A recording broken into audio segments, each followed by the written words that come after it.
Hello, my lovelies. Can you believe it? I'm actually streaming on a Saturday, like I'm supposed to. I think it's been a couple weeks. It's been a couple weeks since I last did one of these, and the break was not intentional. Just stuff keeps happening, in the house that makes me upset, and then I'm not in the mood. I'm still a little bit bleh today, cause stuff happened, but I was like, oh, no, I'm not that upset. It'll be fine. I'll stream anyway.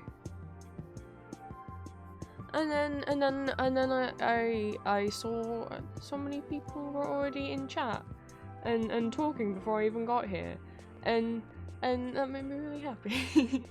So, hello Capu, hello Galactic, hello Valentine, hello Julia. Thank you so much for the resub.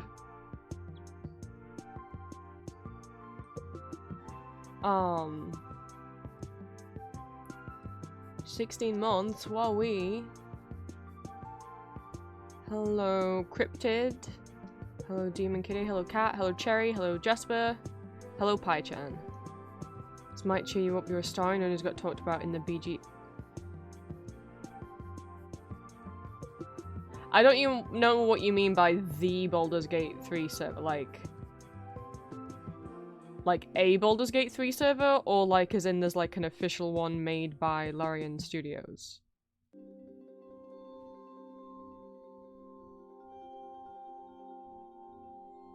I'm confused. I'm not in any Baldur's Gate 3 discords.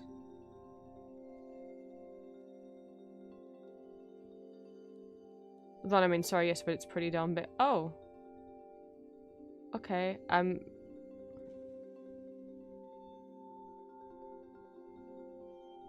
okay. I mean, I guess that's nice. I don't know. I mean, I'm glad people are enjoying them. I'm definitely going to do more Astarian audios, and if I have the free time at some point to watch through Gale and Halsin's storylines, I'd like to be able to do audios for them as well, but I just don't know anything about them.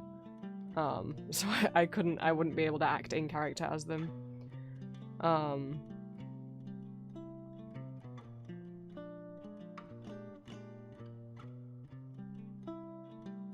Well, I mean, I'm glad it's all good things. I think, though, I don't know.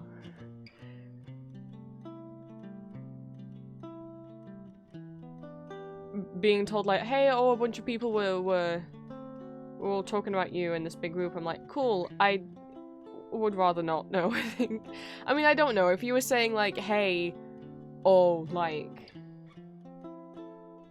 your art got noticed by the actor of the character you drew or something like that, that's fine. I don't know.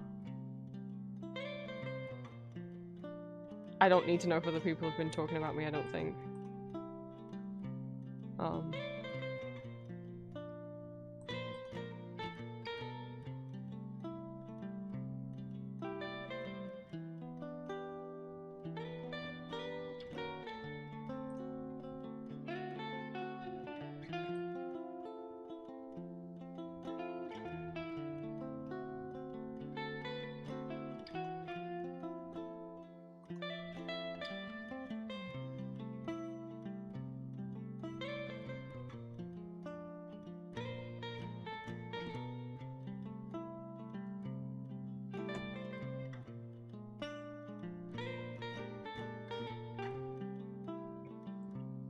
Thank you for the head pats.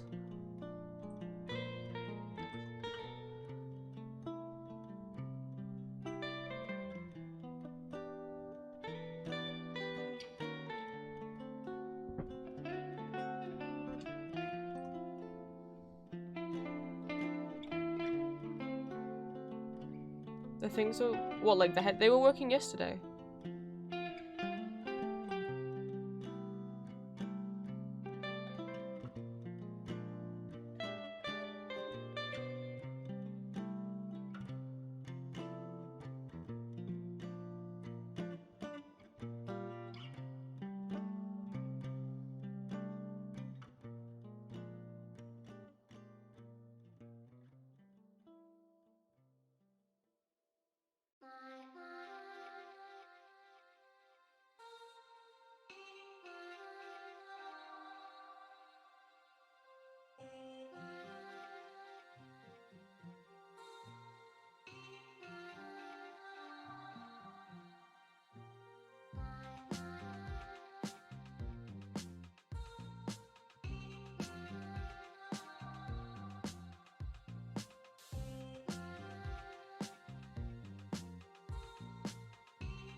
Sorry about that. Had to mute to be able to compose myself. Right, where were we? Head pats. Hi, Lucio.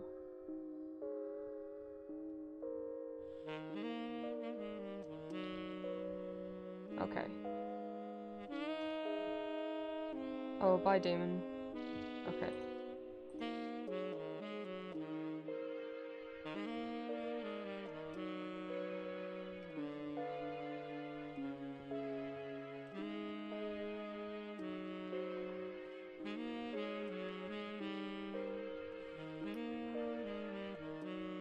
I know I should have learnt my lesson better, and I know I've said before, like, if I know that I'm already upset before streaming or something, or someone has upset me before stream, not to stream, but I didn't think it would be this bad. I think I'd feel poopy. So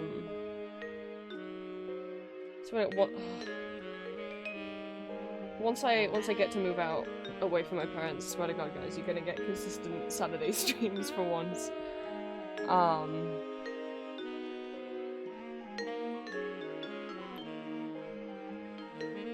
No, I was doing okay. Just please don't. If I'm.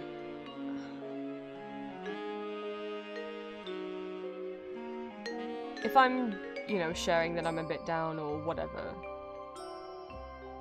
it's not, that's not me asking for you guys to cheer me up, or asking for advice or anything like that, it's just me sharing. If I want you to send me stuff, I'll ask. If I don't. And the way to cheer up a very anxious person is not to tell them that a large group of people have been talking about them. I know no harm was meant, but...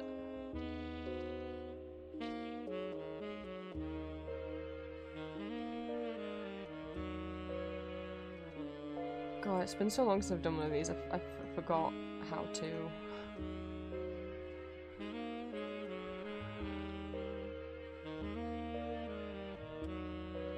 I might go in and out of being muted. We might have to do that today now.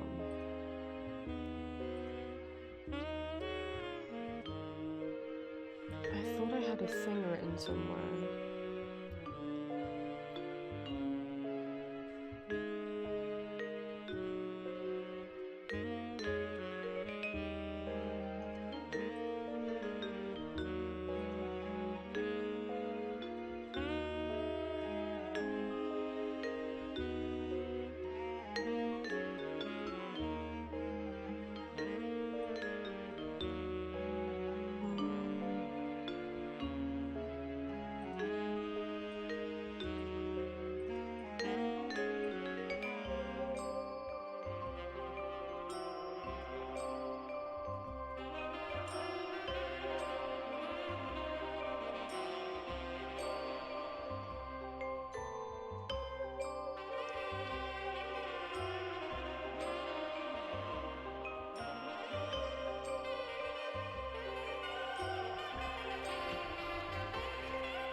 Right.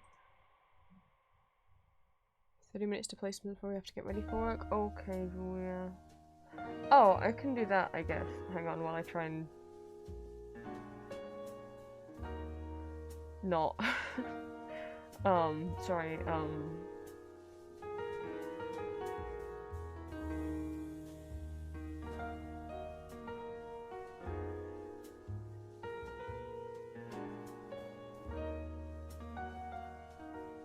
even if it's all good things, it's just not... I think it's kind of...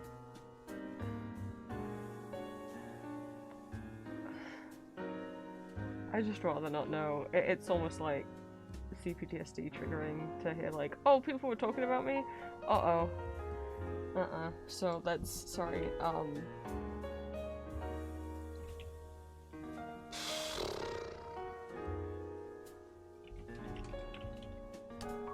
Let me do this.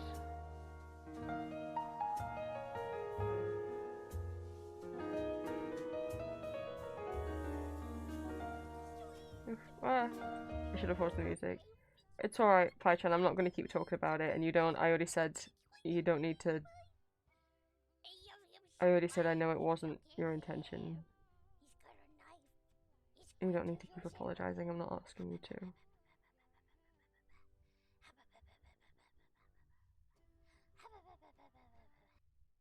Anyway, that's Julia.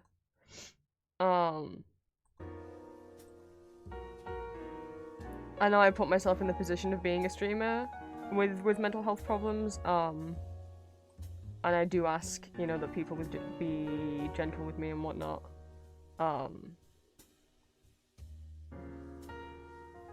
You know. I'm not expecting everyone to, I don't know where I was going with this sentence. I want to stop talking about this now.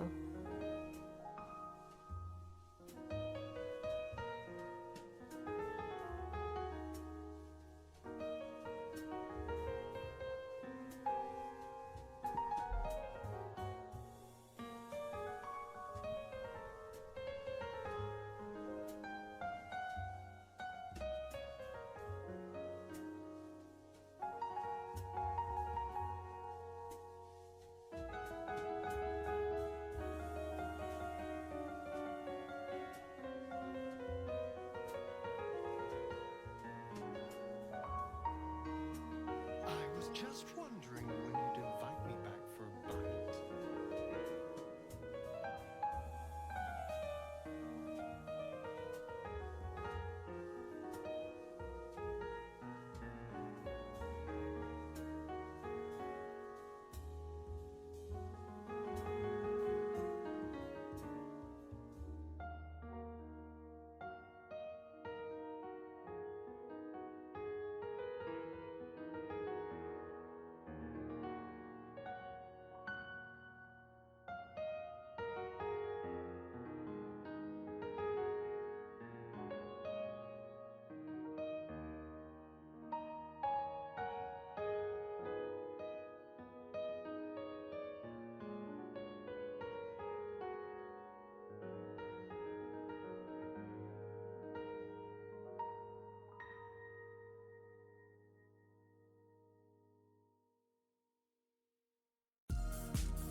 Alright, sorry, I had to mute again.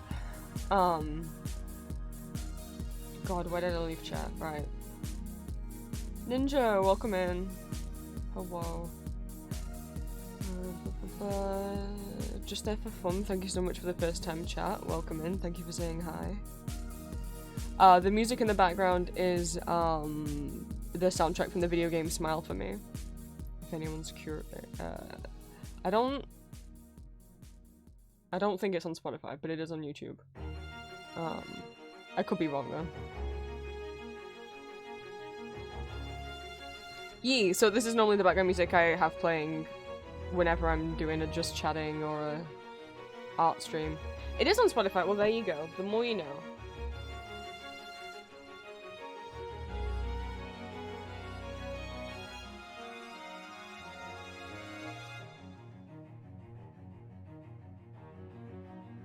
Yeah, I just have the Smile For Me soundtrack on a loop. But welcome in, everybody. Sorry for the slow opening.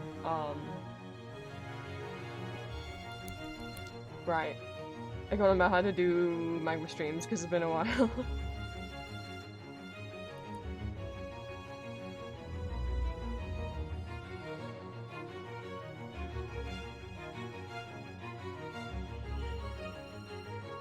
The Platitude song anniversary on there too. Oh, nice! That song's really pretty.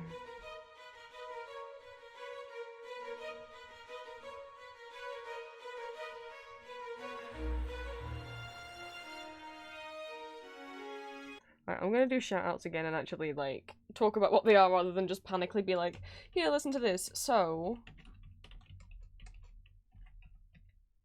let me do shoutouts again. Or if you would like, which I would like, you can follow some of my friends and other streamers.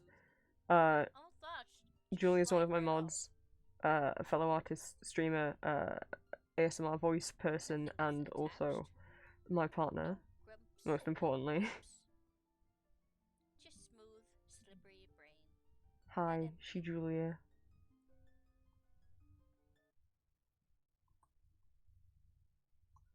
This person isn't in chat right now, but it was their birthday yesterday. I hope they're having a good birthday. They're also playing Alice Man's Returns at the moment, for anyone who's been getting into the Alice games, so I've been playing them. It's the birthday bean. Can I come out yet? No, I got 2 minutes. I'm just so nervous.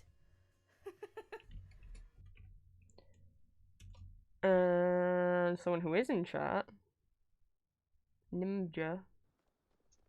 As a much loved of ENVtuber. Oh, don't freeze. Come on, Cliffy. What the fuck was that?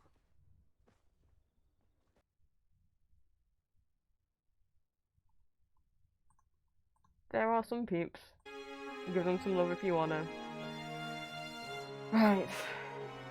Of course, Ninja!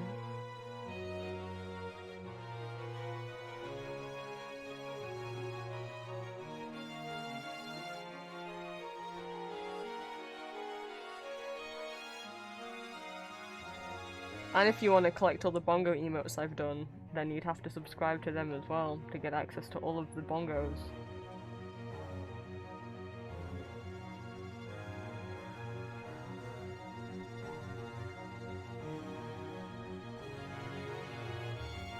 Right, let me...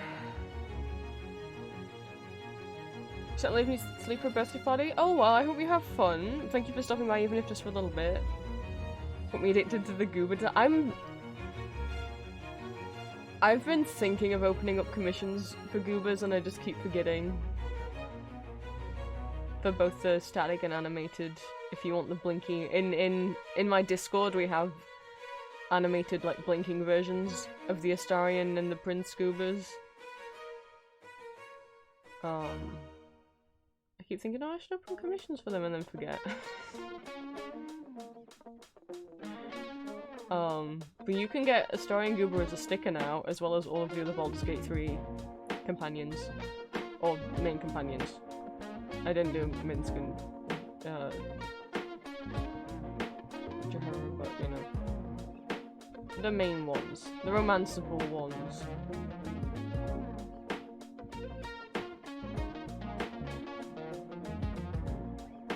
We're all stickers on my Etsy shop now. Right.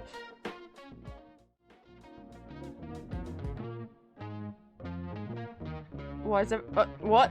Okay, Stream Elements. Thanks for making everything disappear.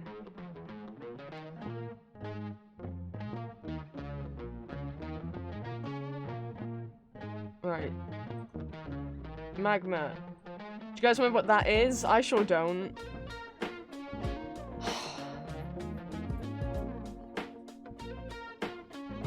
So,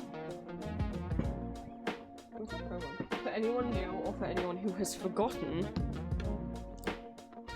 it's Magma Saturday, which means every Saturday I open a canvas in a website called Magma, and I invite people from my Discord and Twitch chat to draw. Twitch chat. Oh my god, I can't speak today. To draw along with me. You can draw whatever you want within Twitch's TOS. Nothing not safe for work. Nothing sexual. No gore. No vent art. But anything else you want to draw is fine, whether you want to draw fan art, your OCs, ship, art, landscapes, little stickmen, whatever. You don't have to be an art student or a professional artist by any means to come and join. It's not some sort of competition, it's just a come and doodle with me. If you're not in my Discord, you can still join, but for my safety, if today is your first time chatting, I won't allow you to join, only because there are too many instances, and have been instances, of people popping in people's streams that are doing Magma, Gothic Phone, etc. and putting inappropriate imagery up on the stream, drawing inappropriate imagery, and then trying to get the streamer banned. So, for my own safety, if today's your first time chatting, I won't allow you to join. But you come back next week, and absolutely you can. It's just I need to make sure you're a person and not a troll or a bot. So, if you're in my Discord, I will be putting the invite code in. I only ask people don't take up more than like a quarter of the canvas. There could be lots of people coming in and drawing, you know.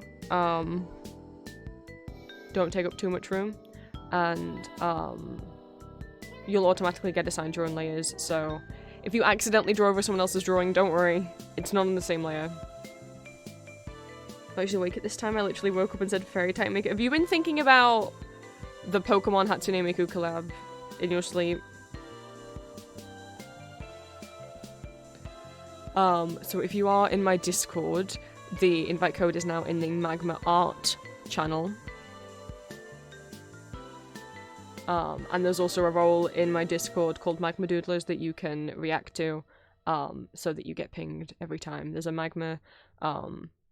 Magma's not just a thing I do on stream, sometimes we do them in the Discord, sometimes other people in my Discord decide they want to host one. And if you are not in my Discord, but you would like to come and draw with us, you can still join. It's not a Discord exclusive activity. I just won't post the link publicly in the Twitch chat for everyone to click all at once, because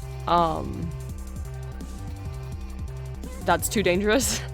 But if you are in the Twitch chat and not in my Discord, and you would like to join, simply say in the Twitch chat that you want to join, and I will DM you via Twitch the invite code. If that all makes sense. I think that's everything.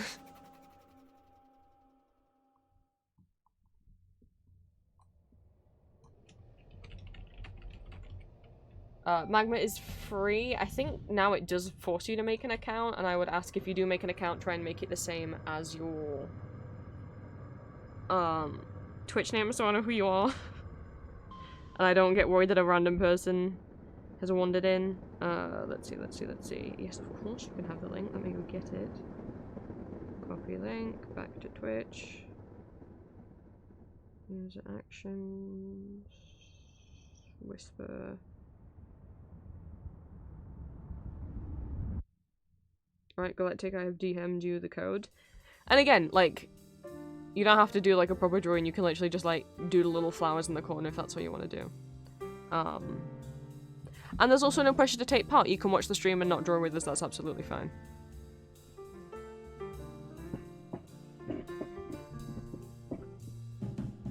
Sometimes I am like, if I want to do Magma this week, it's purely because like, I get so stressed out because I don't know what to draw, and that's so stupid because it's not meant to be a stressful thing. I'm so cold. Well, I'm not super cold. I've been so cold in the house the last couple of days though. Like, I've suddenly gone from wearing shorts to like... Yes, Cherry, you can have the link.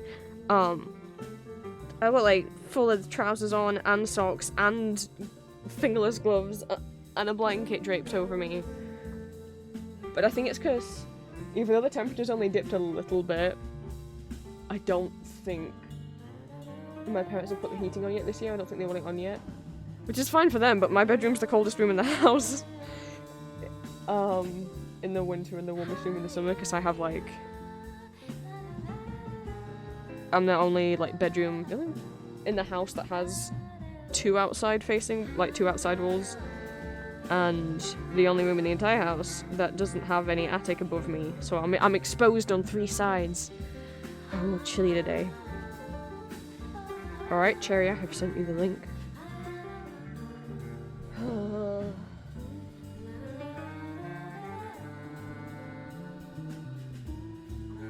feel like after we had that crazy heat wave in the UK last year, it was like 40 Celsius for like a week, has permanently like broken my body's temperature, like, tolerance. I used to wear like shorts in the winter, and now I'm like, it's September, it's too cold. Not outside though, it's not that bad outside, but I feel like so much colder. I don't know if it just genuinely is chilly, or if I've just gone, my body's gone crazy after being exposed to that level of heat.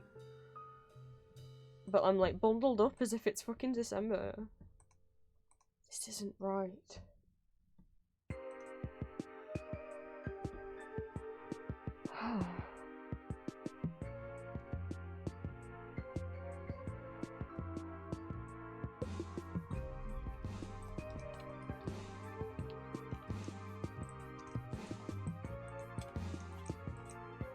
This stuff's stuck to my computer mouse. Right. Let me find a decent reference picture of who I would like to draw.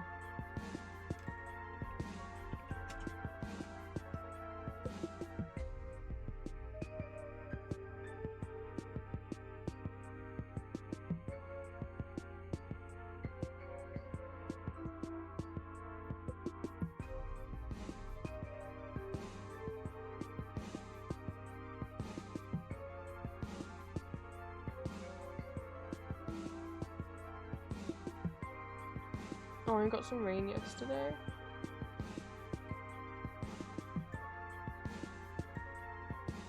I like rain, but my brain doesn't. I mean, I'm not. I don't love rain, but it's just a matter of like,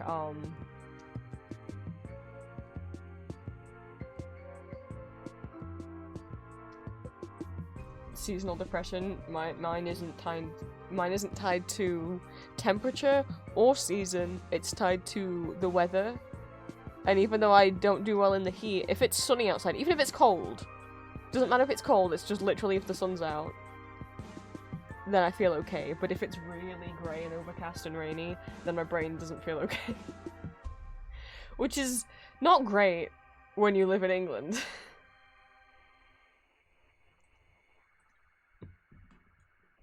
Where am I? Where am I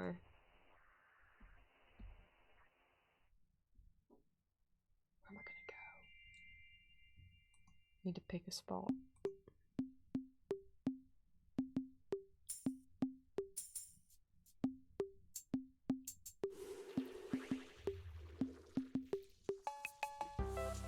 I used to always draw in the bottom corner, and then I just started going everywhere recently.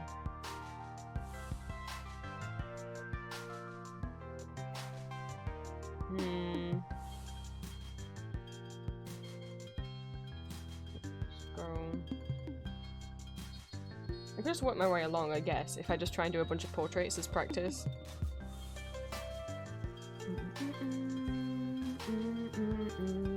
So I draw a bunch of characters. Well, I was gonna say I draw a bunch of characters I haven't ever drawn before. It's not true that I haven't drawn them before. Just see the little preview of Cherry's little head over here, and the little layer thing. Okay, bye, Julia. I miss you already.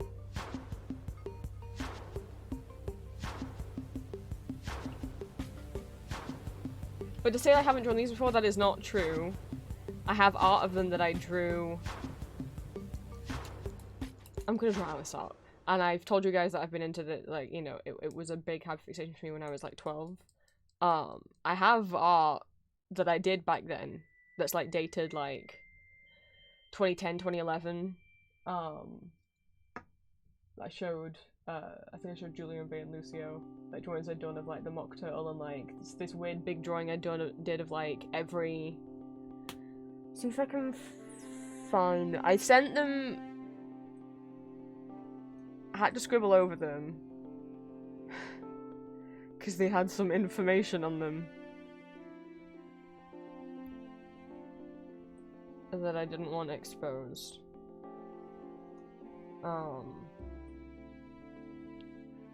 I don't know where I would have put them. Well, I can't share one of them without, one of them is a drawing of like every enemy, or at least every boss from Alice Mad's Returns. And if I were to show you that drawing, that would be spoilers. So maybe I won't show that one.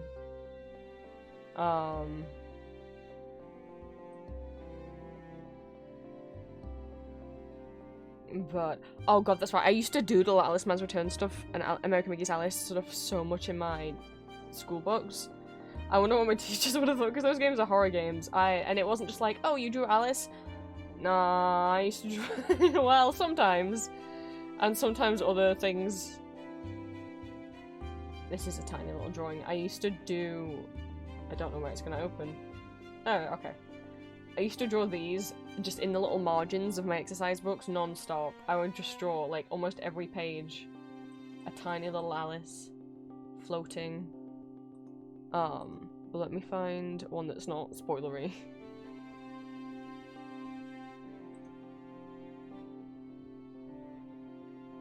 There you go. I dated it, so I can say with certainty this was drawn the 29th of January 2011. I still no, I'm not gonna say what I was gonna say. Nothing's changed. I still love this cat man. Cat is a cat, but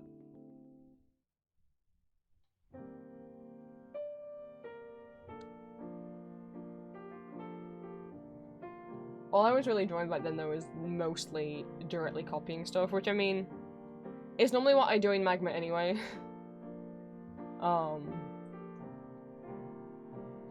But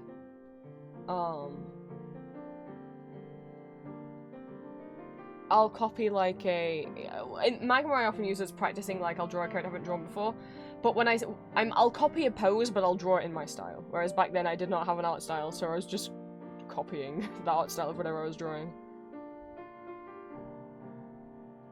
So in my middle school teacher expressed my foot to doodle short story. I think honestly the place where I doodled the worst, and by the worst I mean the most gruesome,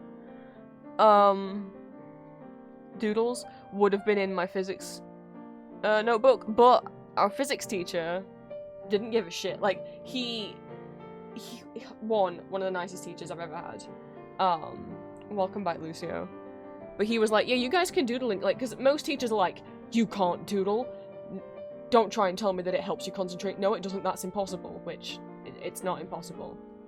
A lot of the time, I think, especially when we were just being lectured to for a long time, allowing me to doodle was a way for, like, me to not get understimulated. Obviously, that's not what I knew what it was at the time, but,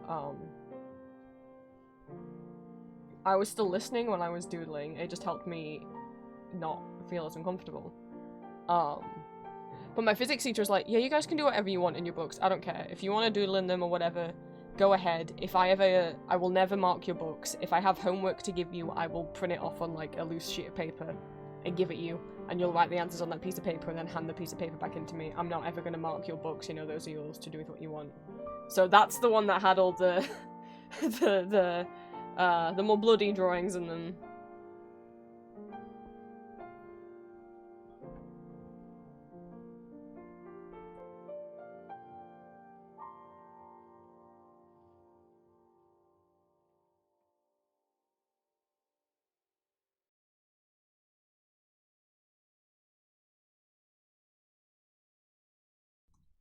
Oh no, Ash, sorry, I know your PC was broken. Oh, I hope it gets fixed. I'm sorry it's brokey. Let me... hang on. So that when you do return, people know where to find you. Successful. What's the music? I didn't do anything wrong. What? It's true they didn't. Although they did try to sell cryptocurrency to us. And I did nothing. I think you're going crazy. This better, chat. You better quote the conversation that we just had. You better have time. Cherry do art and gaming.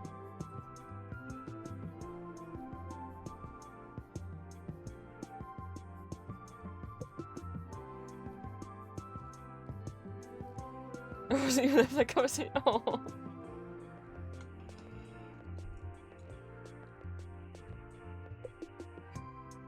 Oh gosh, please don't be lagging on me. I won't be very happy if that's the case. I don't know how far zoomed in I am. Hang on. Let me zoom back out so I can zoom back in. Oh, a goober.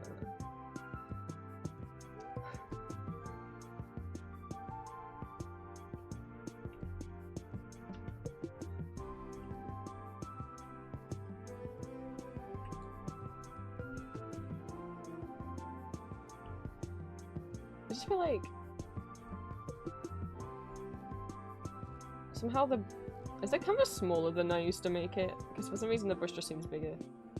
It has been a while though. Maybe it's just that maybe it's just that it's been a while. I don't draw too close to the top because I gotta put hair on it. Oh my god, can it stop? See, this is the problem I have with Magma. Like, if I draw real slowly, right, and then if I do it quickly, what? I didn't draw it. If I draw quickly, it does this, and it kind of glitches out. I'm doing the same exact shape as when I do it slowly, but it just freaks the fuck out. So, and the thing is, I like to sketch really quickly, but then it really does freak itself out.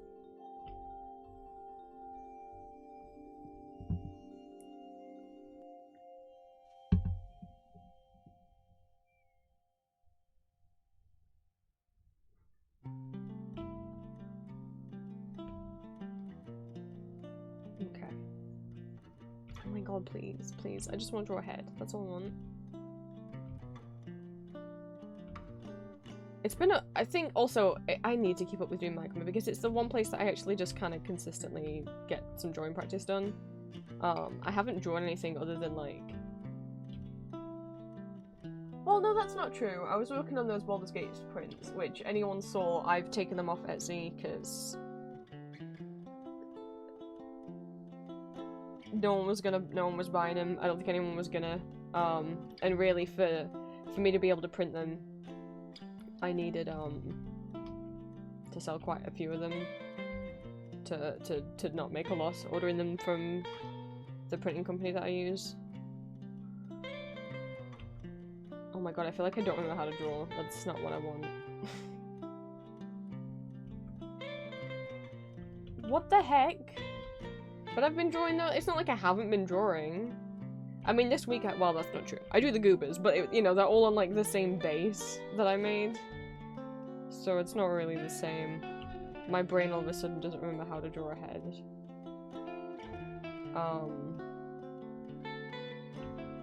That's a problem. I don't know. I don't want to have a bad art day on stream. We all have bad art days, but like no matter how long you've been drawing. But I don't know. I don't want to have one on stream.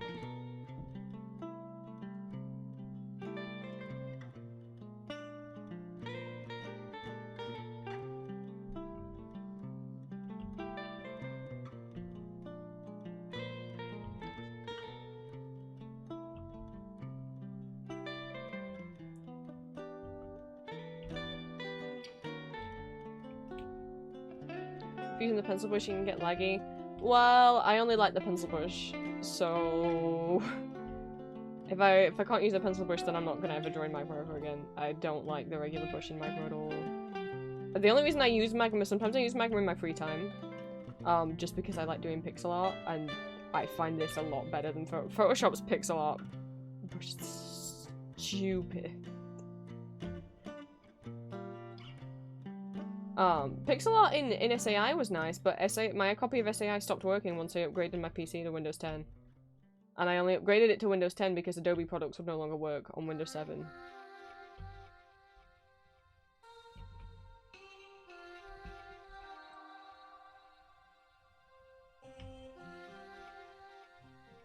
This is way smaller than I wanted for.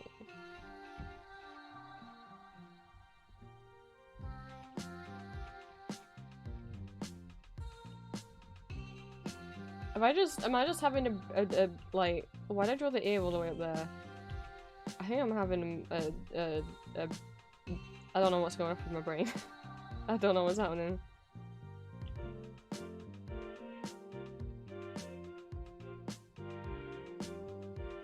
Normally I don't sketch this much out either. Normally I just do like a naked bald person and then the line art is when I do everything else, but...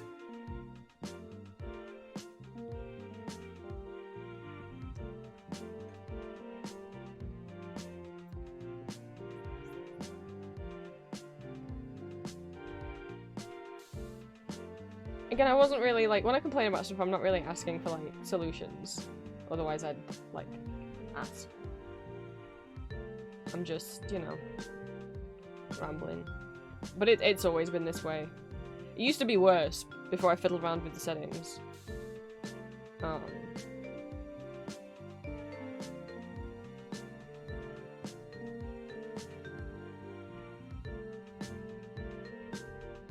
Oh, that's not what I wanted. My Photoshop instincts are kicking in by hitting B for brush when that is not. I don't want to draw the whole body, I was just going to draw like a little... What am I doing? Little headshots.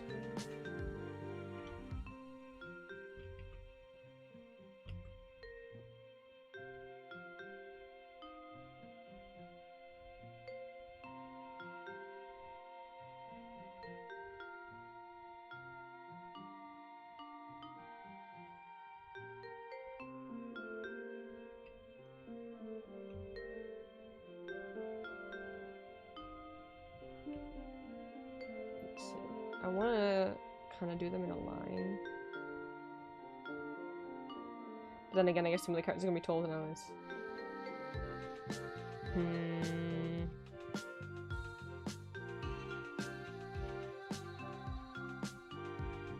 Do I want to preemptively move her down?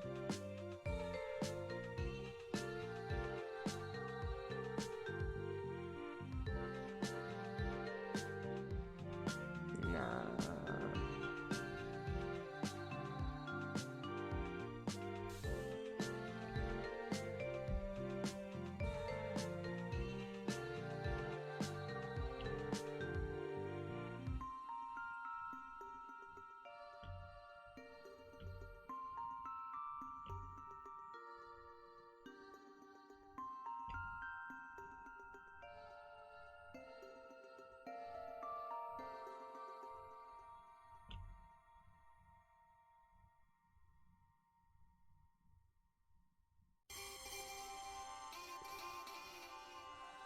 Well, you don't see her ears anyway, her hair completely covers them.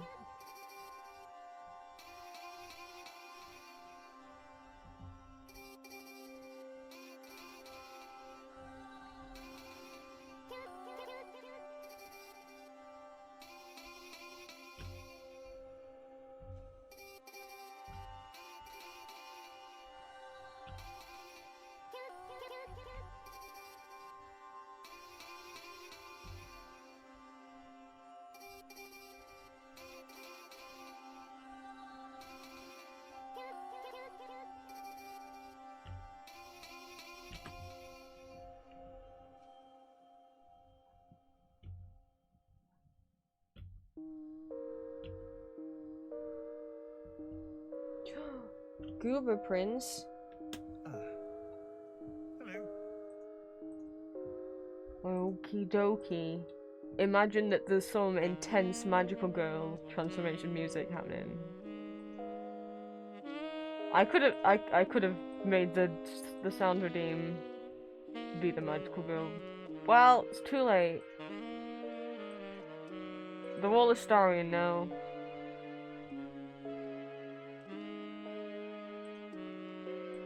Hello.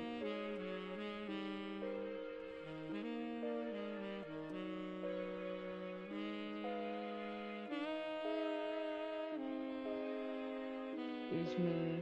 I was just wondering when you'd invite me back for a bite.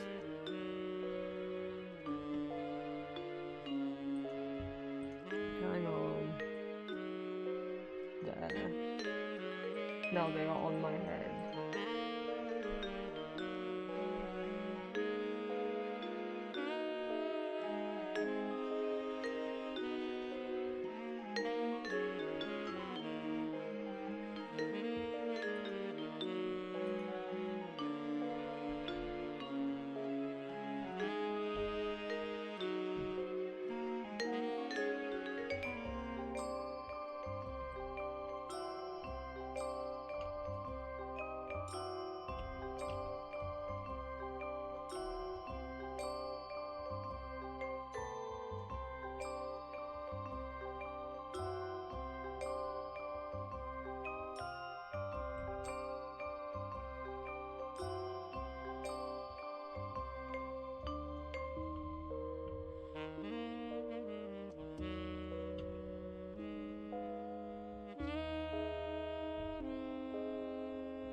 When it comes to goobers, I'd love to get one.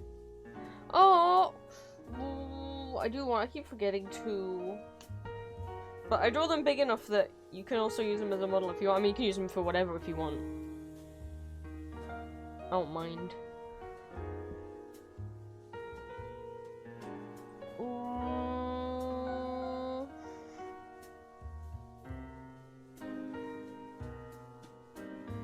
I'll have to try and remember after stream, maybe.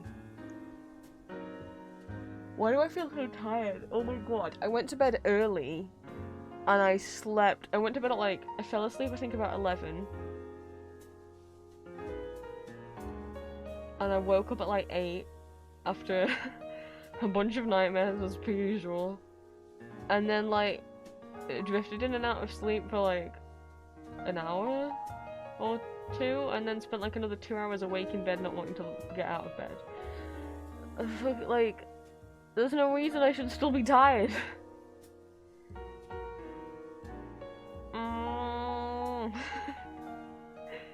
Yeah, I don't have the goober on the same settings in ENVtuber. My regular avatar just, floats around a little bit. Doesn't move when I talk, but I thought it would be funny to make this one vibrate when I didn't do the... which is... I forget what it is. I can make it, the super vibrate, but I think that's a bit too crazy. I can vibe a little bit, or I can shake, or I can shake even more, which is what I have it on. Or I can bounce. I can jump every time I talk, but it's a bit stuttery. Or I can bounce from side to side. Or I can be like extra super bouncy from side to side, but it's a bit too crazy. So we have it on this one. But I could make it so that I shake all of the time, even when I'm not talking. But I think that's no. I think this is the right fit.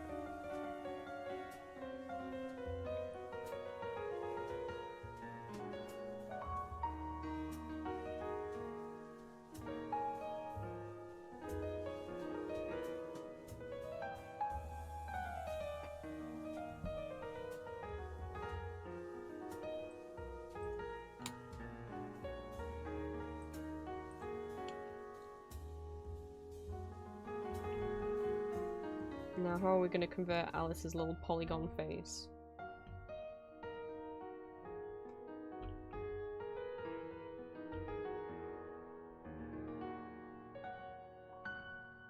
Because I'm certainly not going to make her eyes the entire width of her head.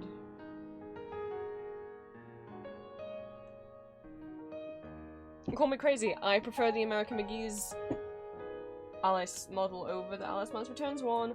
What? But it's really polygonal. I know! But it kind of at least has its own art style rather than looking like everything. What I mean by art style, of course Alice Mans Returns is gorgeous and the actual designs of everything is so cool. But in terms of, I mean, like, Alice is like a model, looks like her like face could be like in any game. There was some concept art where she was gonna look so much cooler. I wonder if I can find it. Like, better quality, you know, than the first game, but,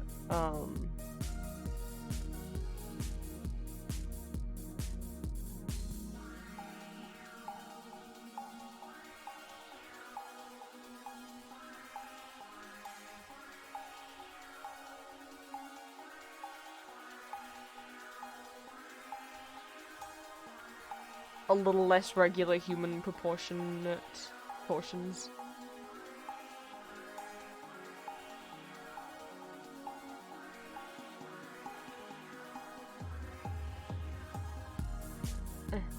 Like this.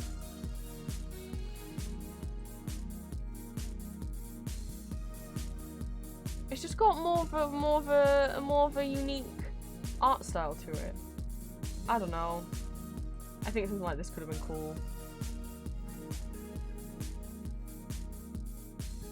Can't really see. Let me zoom in on a little face.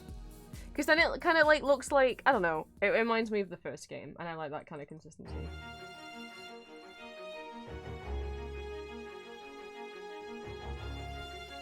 Oh no, maybe I'm the only one.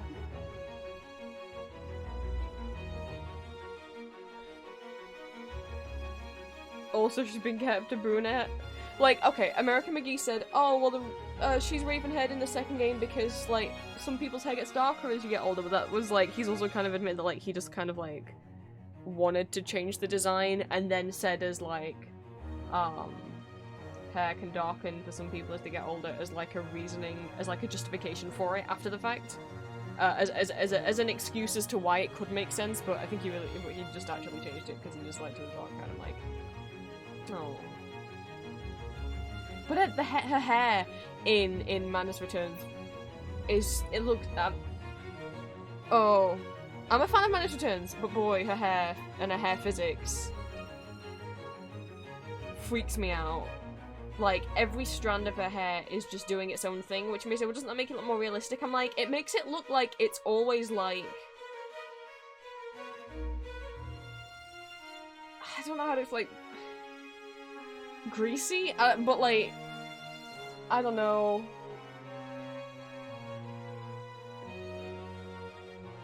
Sometimes I just want to be able to look at stuff and I'm like, oh, her hair's going everywhere again. Why is there always, like a 40-mile-per-hour wind at any given moment in Alice Madness Returns? I don't know if greasy's the right word for it. Her hair's weird in Alice Madness Returns, the physics of it. I'm not saying it would be better if it was just one solid block, but it's like, rather than, like, animating it in chunks, where it's like, here's one kind of chunk of hair, and here's another chunk of hair, it's like they decided we need to give every single strand of the hair its own individual physics. And it's too much. It's, like, too hyper-detailed. Can you imagine if someone's, like, 2D Live VTuber model, or, like, 3D VTuber model, instead of them having, like, the fringe at the front, and then maybe they have a chunk of, like, a piece of hair, like, either side in front of their ears, and then they have, like, the back of their hair. Imagine if instead every strand was just individual. It's too much. I don't need every strand of hair to be individually animated and do its own thing. It's too much.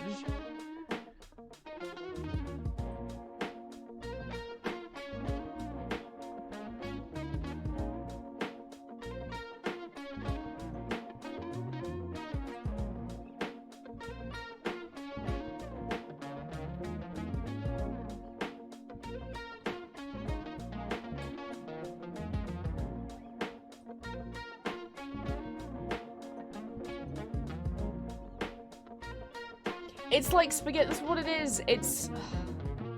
this isn't me dunking on the game, like... And maybe they would've, you know, they would've tweaked that more if, EA hadn't rushed the fuck out of them. There's some obvious points in the game where you're like, oh, EA rushed you, especially, like, there's a scene in the game where... So Alice Madness Returns, in each location, she wears a different dress. And when she's in the Queensland domain and she's wearing the Queensland dress, there's like a pre-rendered cutscene that happens. But in the pre-rendered cutscene, she's wearing the blue and white dress and apron. That's not what she's wearing in that world, though. She's wearing the Queensland dress. What?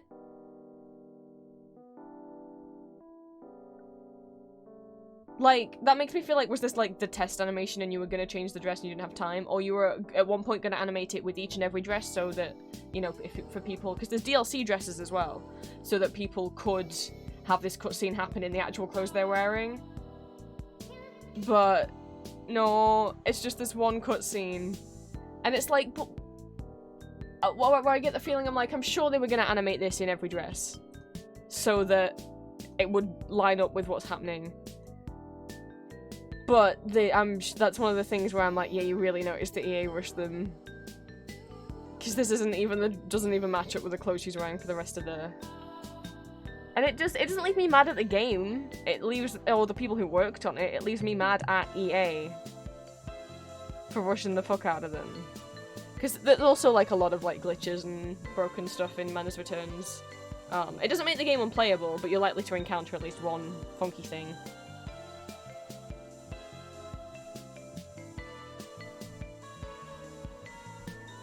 And it's just a shame, because they spent so much time and effort on that game, the dev team.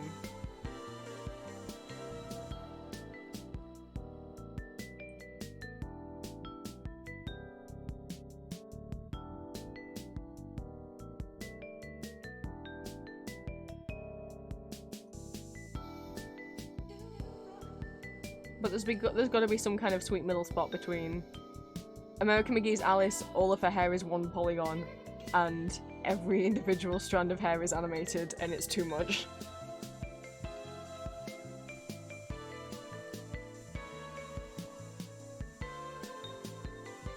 There's so many times it just glitches or like clips across her face, and you're like, uh-oh. Uh-oh. I mean, I guess that's realistic. When it's windy out, my hair blows in front of my face and I can't see, but...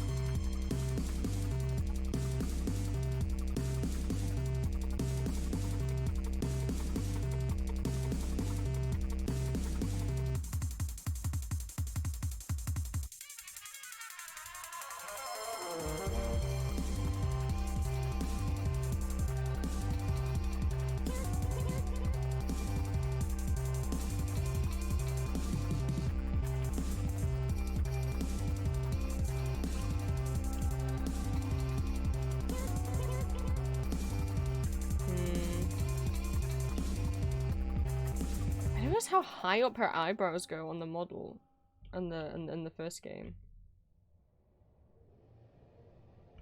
Her nose just goes like this, and the line just goes all the way up here, and her eyes are over here. I can't just tell where her eyebrows ends and where her nose contouring starts.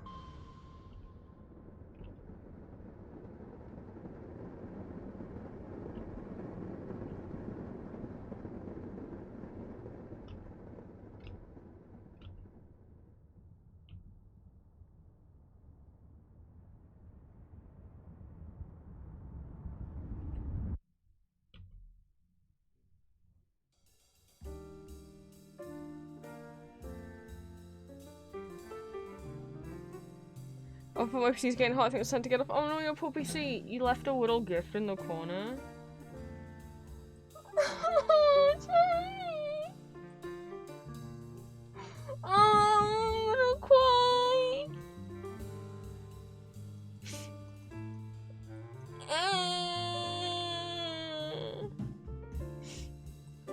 I have to screenshot and send it to Julia.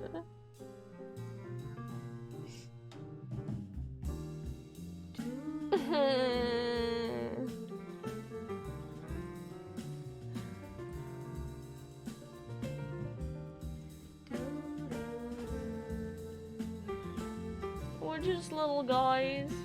We're just little guys.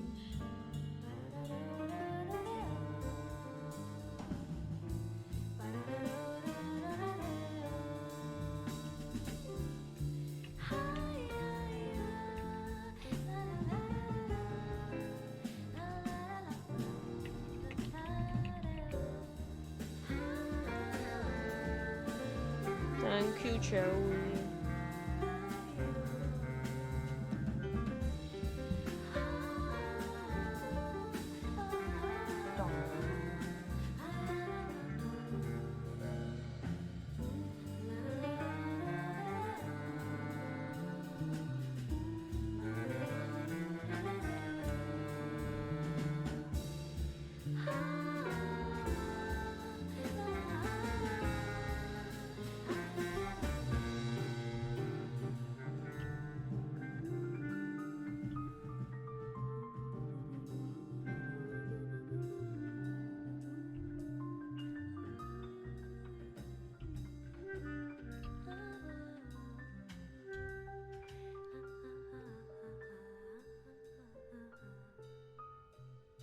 I was like getting ready for my date. Have fun.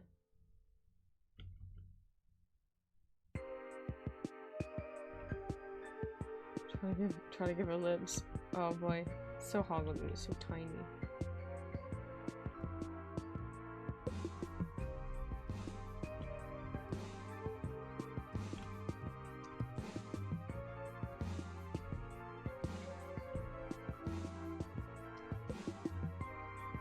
Looks like she's frowning.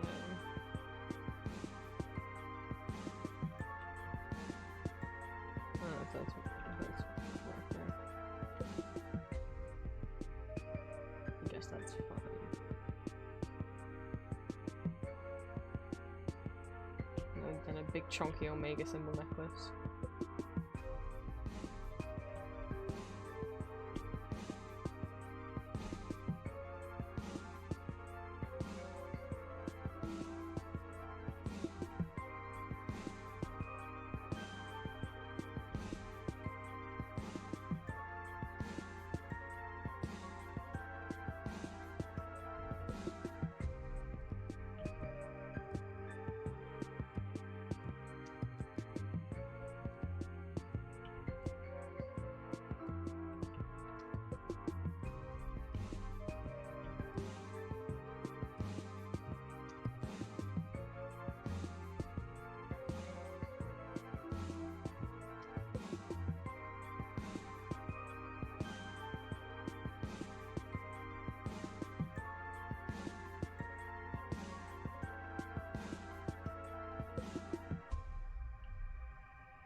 See, it's almost like a reddish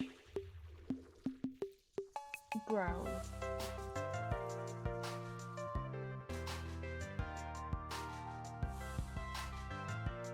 Not that red. Not that red.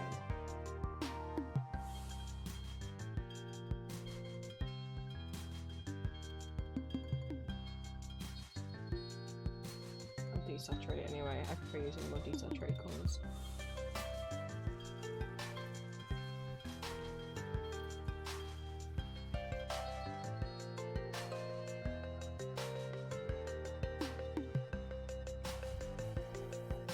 Oh, sorry. There we go. I had one box unchecked and it made it go everywhere.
Sunken in eyes.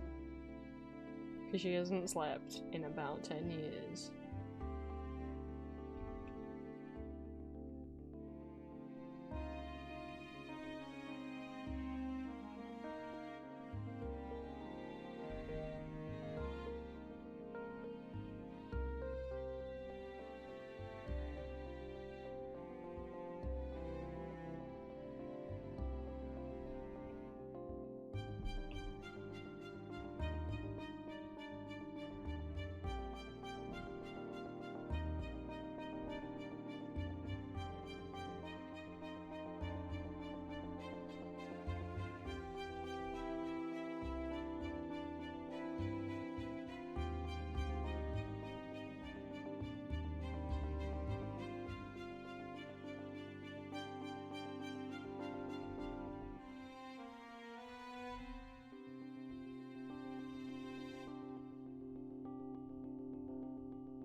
Cheers, Melon.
Oh, I don't know what else to draw now.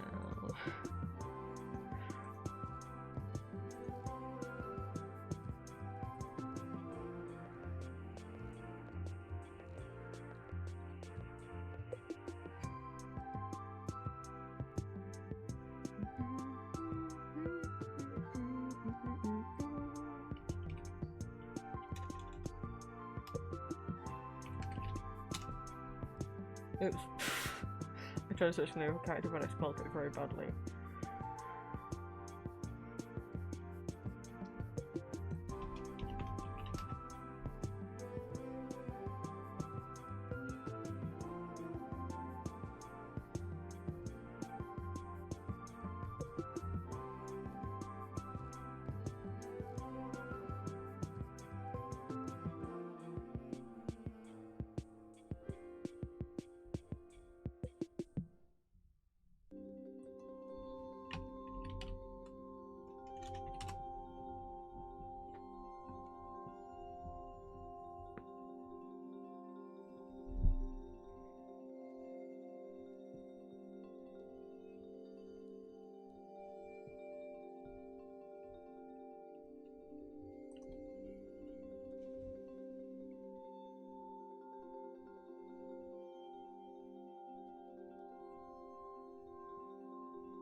Sluggy Wuggy? Wow, thank you for the hydrate. Welcome in.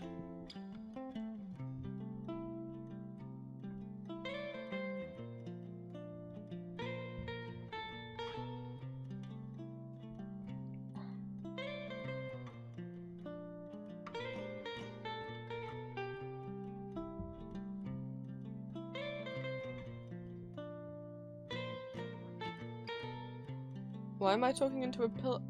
I don't know. Huh? I don't understand what that means.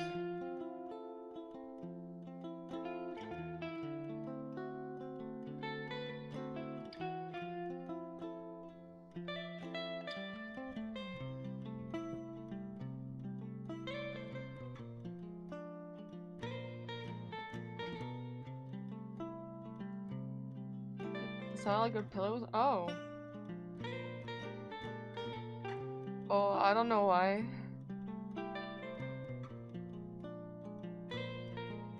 But welcome in.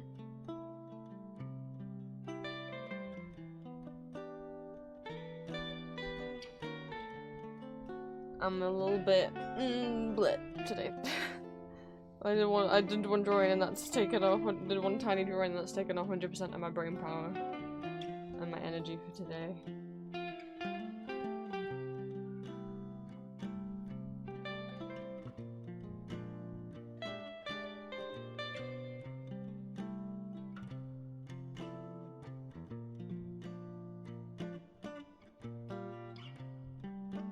And now I don't know what to do.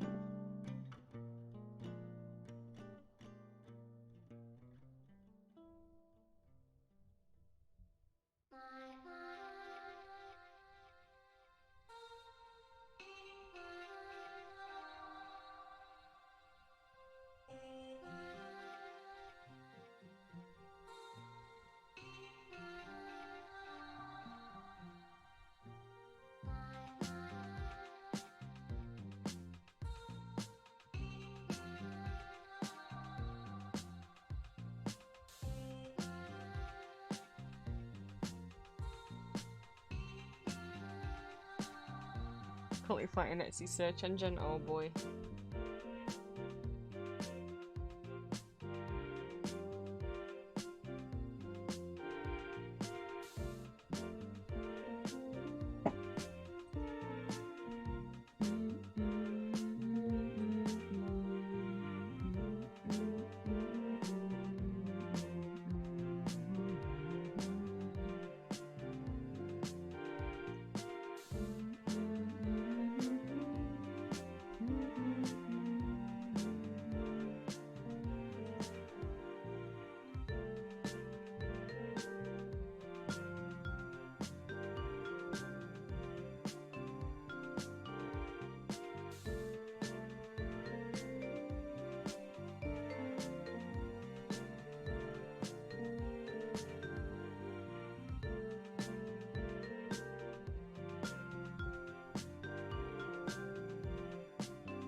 I don't think I've got brain power to draw anymore, and that's a problem because this is my drawing stream.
Especially live drawings at the museum table, I'm like, or can I just take photos and videos of the period rooms and just go off on that one film? I don't know.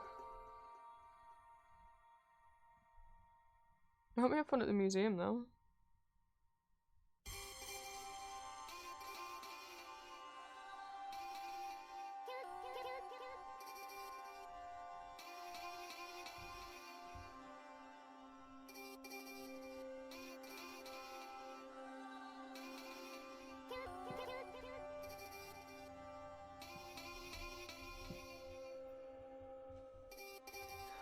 I don't know why I'm so tired today.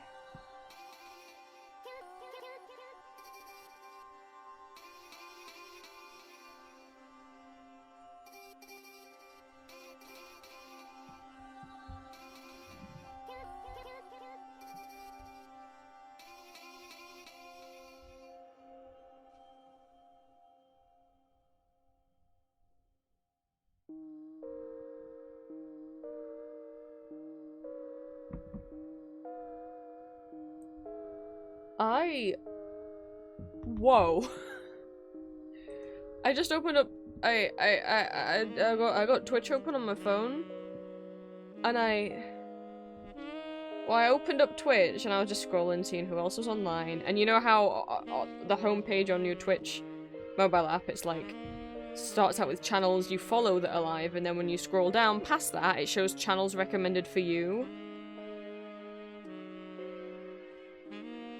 And I have 5 channels recommended to me, and one of them's someone's playing a Nancy Drew game, another one someone's doing art, another one someone's doing art, another one someone's doing art, and then the top one, which is tagged as art,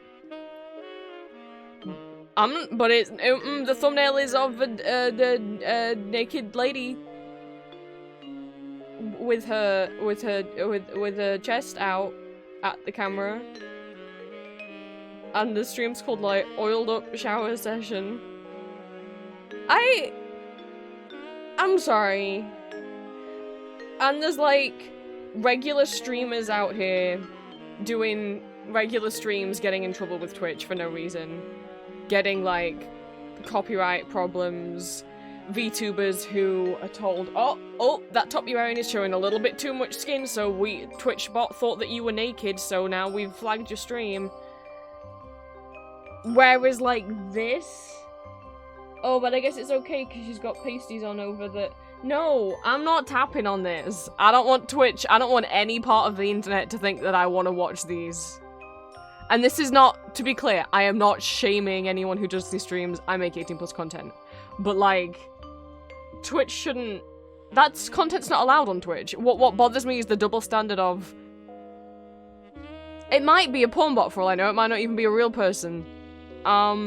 But for that to be able to be shown and recommended, and then there's VTubers out there who are like wearing a tank top and then getting flagged for being nude, and you're like, what? They're not even, huh? You know?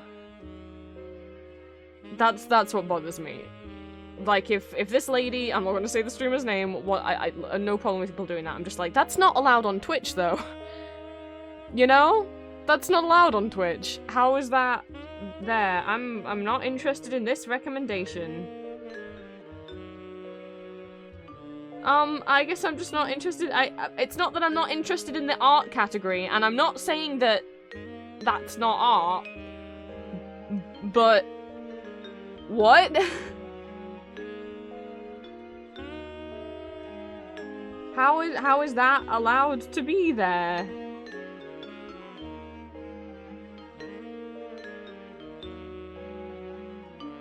When regular streamers are getting, like, in trouble all the time for, like, the Twitch bots messing up. What? I wasn't mentally prepared to see porn today, and definitely not on twitch.tv.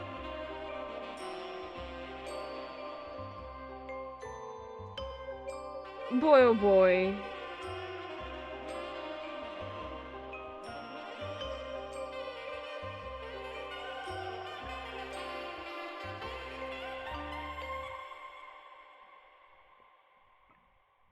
If I were to block them, though, I mean, I just put not interested in this recommendation, but if I were to block them, I would have had to have tapped on the stream. And, you know, I tap on one thing, and then every website I ever go on shows me a billion more of this thing, and it's like, no. No. Well, that was weird.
Let me block without clicking the stream. Oh.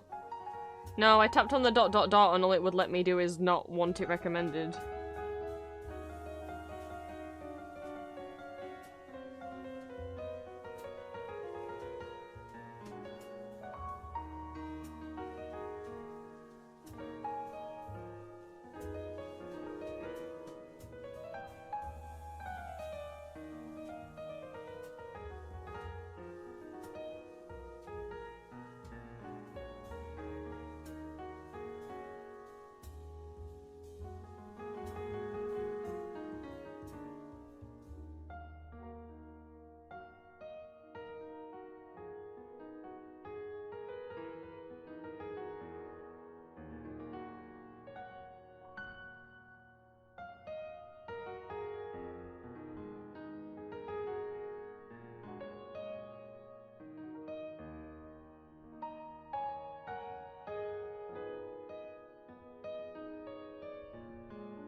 I think I need to end stream. I'm sorry, guys. I'm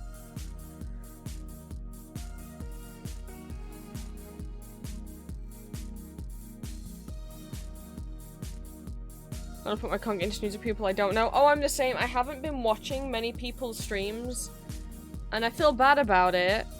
For me, when I watch someone stream, it means I have to socialize. I can't just lurk. I'm fine with people lurking with me. I just mean the way that my brain works is I feel like once I've got a live stream open, my brain's on like high alert all the time, and I have to be like, this is an opportunity for conversation. You need to be listening, because if they say anything that you know anything about, you could join in and you could make friends and you could have a conversation. You know, I can't just have a stream on in the background. Unless it's Julia's, maybe. But even then, not really. I'm constantly interacting with Julia's stream. I don't think I've ever been able to have a stream on in the background and not feel like I need to constantly be hyper-aware of what's going on in the stream. And that's really draining. Like, if I want to relax, I can't watch a Twitch stream. And sometimes, like, even just last night, someone popped up in my recommended and I went on the stream and I'm like, oh, they look so cool, and I followed them even though normally I'm way too scared to follow people while they're live in case they go, thank you for the follow, the Vampire Prince, and I'm like, don't say my name, don't acknowledge me. But it was really late at night. I just wanted to follow them so I could catch their next stream, but I'm like, I'm going to bed so I can't stay and chat, but I felt so bad. But I'm like, I can't, because I don't know what to say. I'm scared of just saying hi. I feel like I gotta say something cool, and I don't have anything cool to say, and because I'm naturally, like, a quiet person. I know I can talk a lot on stream, but this is like, I'm not quiet when I'm on my own. I'm constantly rambling in my own brain, but when I'm around other people, it's like, unless I feel like I've got something important to say, I don't tend to say anything. Like, if I don't feel like I'm contributing something significant to the conversation, I'm just kind of sat there not really saying anything. And I don't know how to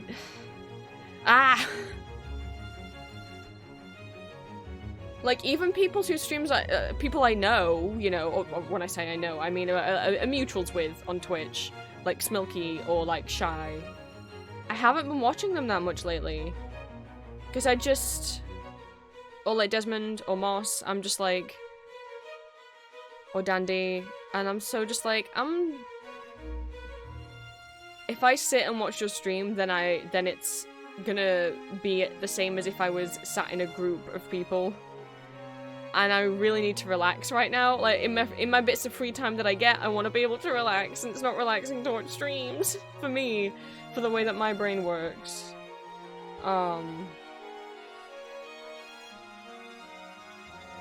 Sometimes I can have someone streaming on in the background while I draw. I've done that plenty of times, but I also just haven't been drawing that much lately.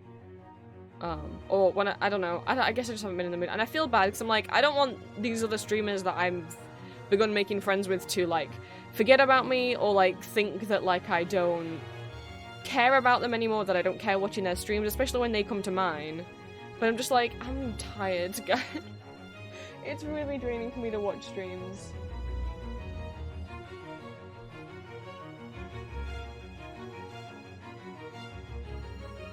and finding a new streamer to watch.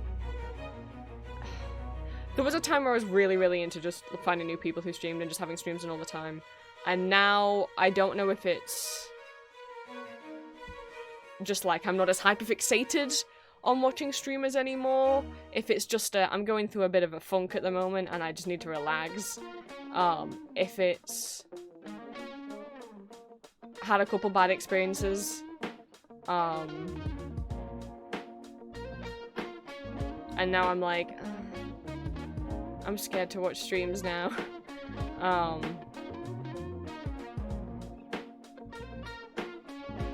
So I don't know. Like, all of the above.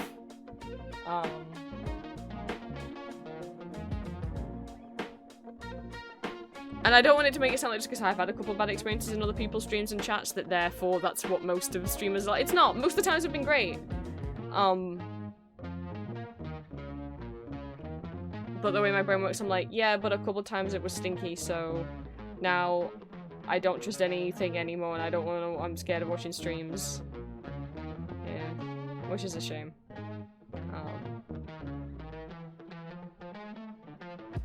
But I think it's really been since then that I haven't really been watching streams much anymore. I got back into it a bit in the summer when I found Shy's streams.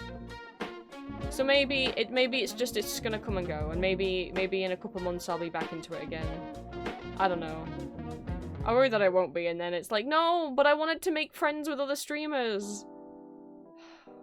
Shit.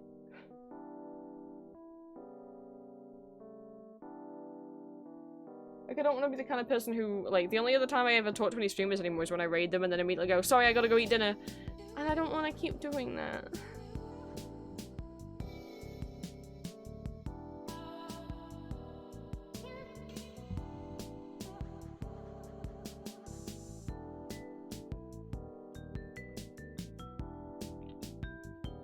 But I mean, if Julia and Bay are ever live, I'm there. I think it's a lot of streamers I follow in America, and you guys stream at like 3 in the morning for me, or like just as I'm going to bed, and I'm like, shit. Like, stream in the daytime, and then I can have you on in the background while I work, but you don't, because you're not going to stream at 6 in the morning for you. But then when you stream for me, in my time, I'm like, it's the evening and I need to relax now, and I can't relax if I'm watching the stream.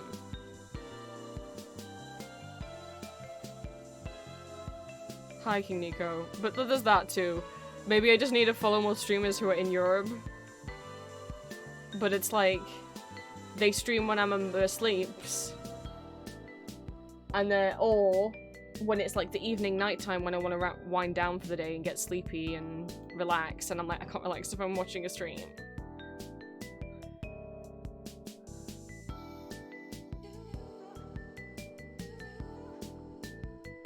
So yeah.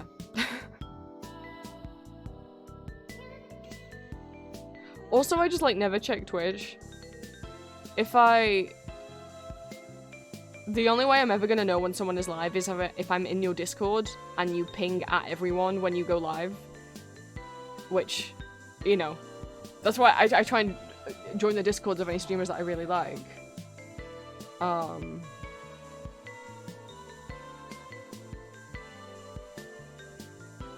But there's a few who either don't have Discords or just don't ping at everyone, and I'm like, I'm never gonna know when you're live. I don't check Twitch 5 times a day, you know? My day's going... Oh, we're actually winding down to end stream, because I'm not doing too good. And being on stream, being live isn't helping.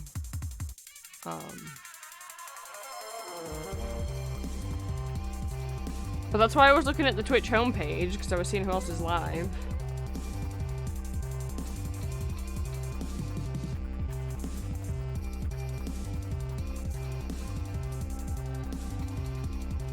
But I'm thinking because I turn on Twitch Reminder so I don't forget. I don't know what that is. I mean, I have notifications on from people go live, but they only pop up if I already have Twitch open.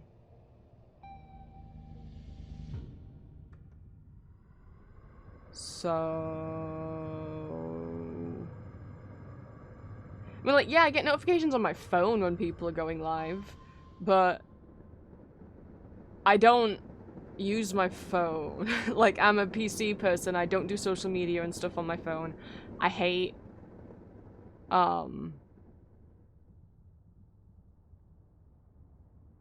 yeah, I'm sure I'd probably get a banner thing on my phone, but like, one, I don't want to, but I don't look at those, and I don't want to turn noises on for Twitch notifications, and I just don't spend time on my phone. I don't like apps or smartphones really, or how like, I didn't have a smartphone until a couple of years ago, and it's not something that I can get used to. I like how stuff is on the PC. Using social media apps. I can't type on phones. I've never been able to learn how to get better at it. It's really hard for me, and it just, I don't like how the interfaces look and stuff. I don't think I like touch screens. I think it's like a sensory thing. I don't know.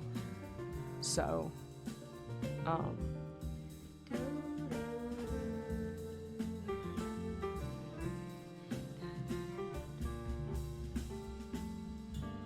yeah. And then I could get into the whole rant about how, like, so many people use... I had a phone before a couple of years ago, it just wasn't a smartphone. It didn't have internet on it or anything.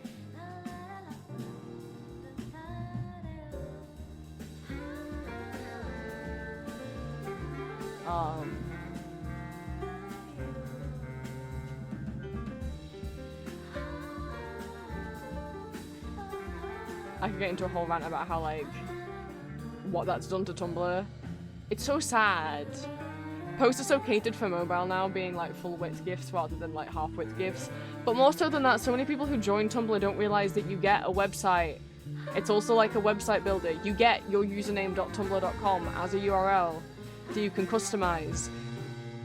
But once the app started getting more popular, the website changed, so that when you click on someone's username, instead of taking you to their website, it just takes you to... It keeps you within the same Tumblr screen. I daren't show an example in case, like, my dashboard, when I open it up, has, like, stuff on it that's not safe to show.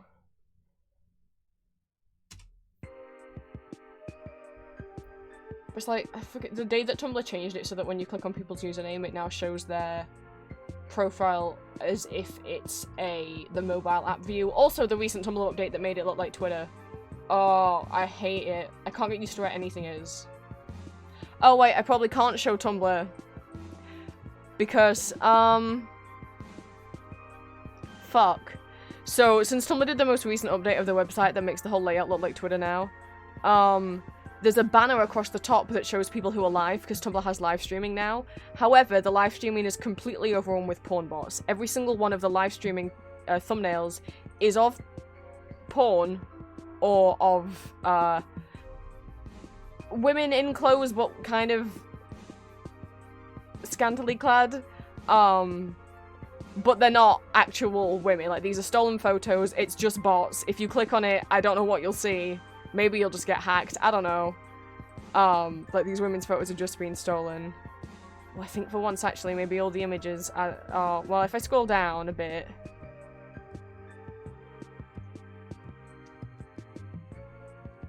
Let me show you what I mean. Hang on. I'm gonna try and get to a safer work part.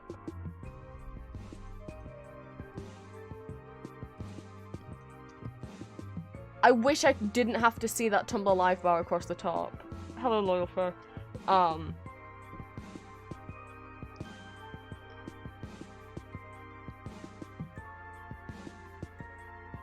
Okay, well, Tumblr's not...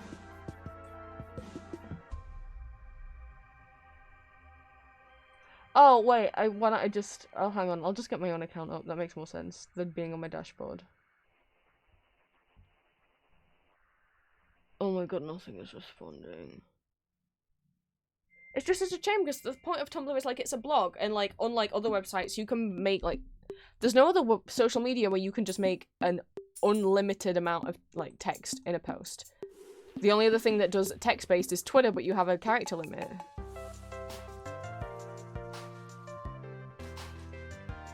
I mean, Tumblr banned not safe for work content or not safe for work artwork, visual not safe for work stuff. You can still write not safe for work stuff on there. As an attempt to get rid of the porn bots, and as sure as shit didn't fucking work. So I'll pull up my safe for work main Tumblr.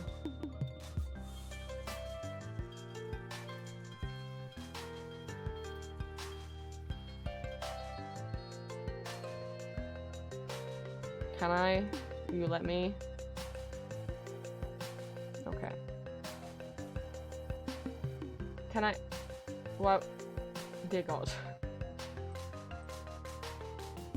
So if you click on someone's blog on Tumblr, it does this. And it pops up, and this is what blogs look like on the mobile app. This is not what used to happen. What used to happen is it would take you to their actual page, their actual website, which you can fully customize. With either other people's pre-made themes, HTML coding. It doesn't actually support CSS anymore, which is fucking stupid. So I can't update some things on my theme without it breaking anymore. But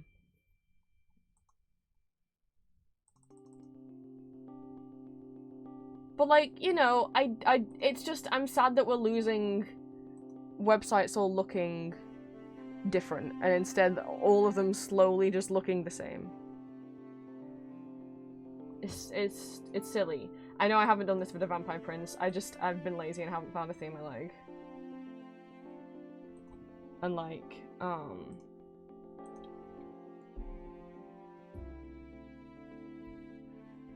yeah, I don't want you to take me to that.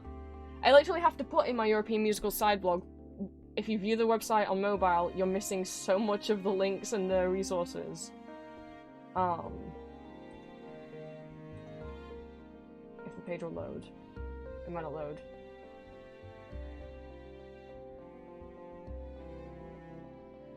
Because, I mean, like, this is what it looks like on mobile, and if you click on it on Tumblr, it just instantly looks like this. You then have to click here on the actual, like, long URL. Which some people don't have, because Tumblr's now changed it to mean when you make a Tumblr account, this website option, I think, is default turned off now, and you have to go into your settings to turn it on. Most people, new Tumblr users, will never know it's there. Whereas, like, if you actually go to the website, I've got multiple pages with, like, tags and lists of stuff, have a calendar down the side of all shows that are currently running, and more resources down the side to, like, different useful links and stuff. And other affiliate blogs that do similar stuff. And this is being lost and it sucks. Anyway, that's my mini rant about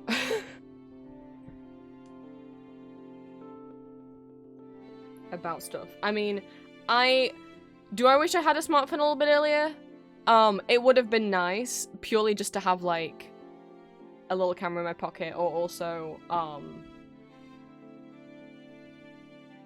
to have the option to be able to have internet access when I was out of the house, in case, like, for some reason I was trying to contact someone and they weren't answering their phone. I could text them through, you know, Discord or Instagram or something,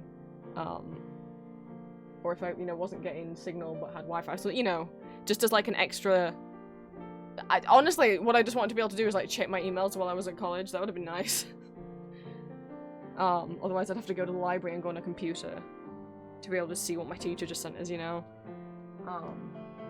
But I don't wish I had one when I was a kid. I don't want to sound like a boomer, but I'm not into giving kids under 10, at least. I mean, smartphone. I mean, there's a reason. Like, phones, if they're walking to school and they're on the stuff, like, that's what, when I got my first mobile phone, it was purely because I was now walking to school without my parents, and it was so I had a way to contact them.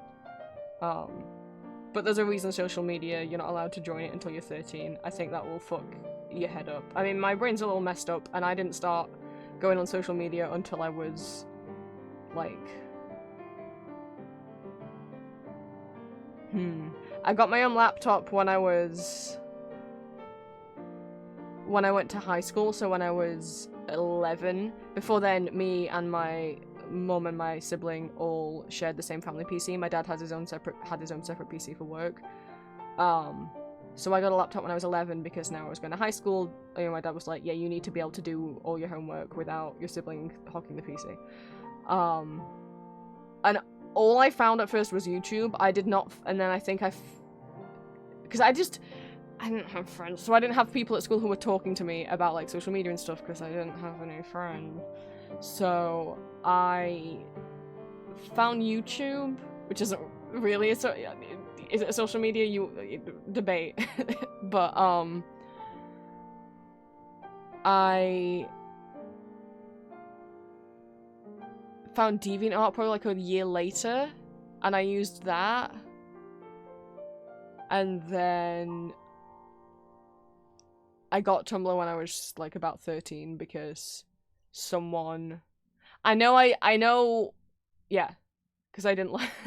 So I got Tumblr when I was about 13 because an artist I followed on DeviantArt was on Tumblr and I wanted to follow them on Tumblr. That's why I got Tumblr. But I remember being in like year 5, so for non-Brits that's like 8 years old, and a policeman coming into school to give us a lecture about online safety and internet safety, and he asked the class like, so how many of you have Facebook? Bear in mind we're 8. Everyone put their hand up other than me. I didn't even know what Facebook was. And he was like, well, that's illegal, none of you should have it because you have to be 13 to have Facebook, and you're all like 8. And I'm there like, I mean, I wasn't like, I was still glad I didn't have Facebook, but boy, it made me feel not very cool. Ow,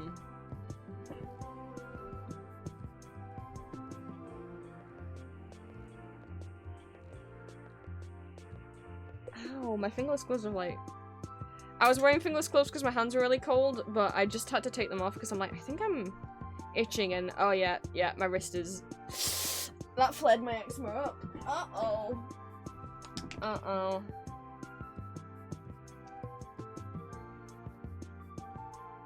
Some of my skin that was there isn't there anymore. I need to put a band-aid on. Ouchie. I have to be so careful. I need fingerless gloves that like aren't knitted and made of wool is what I need, because I can't. But you can't find- but like what? I'm not gonna wear leather fingerless gloves, that's not very comfy. But boy.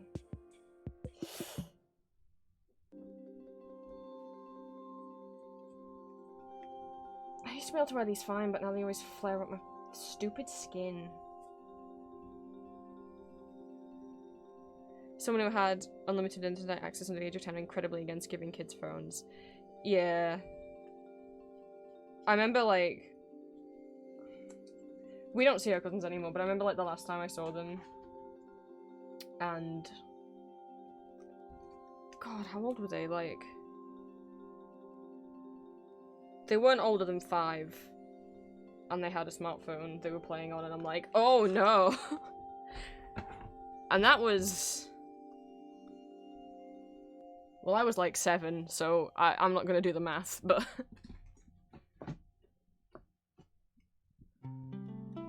Yeah, no, I was like, that doesn't seem... right.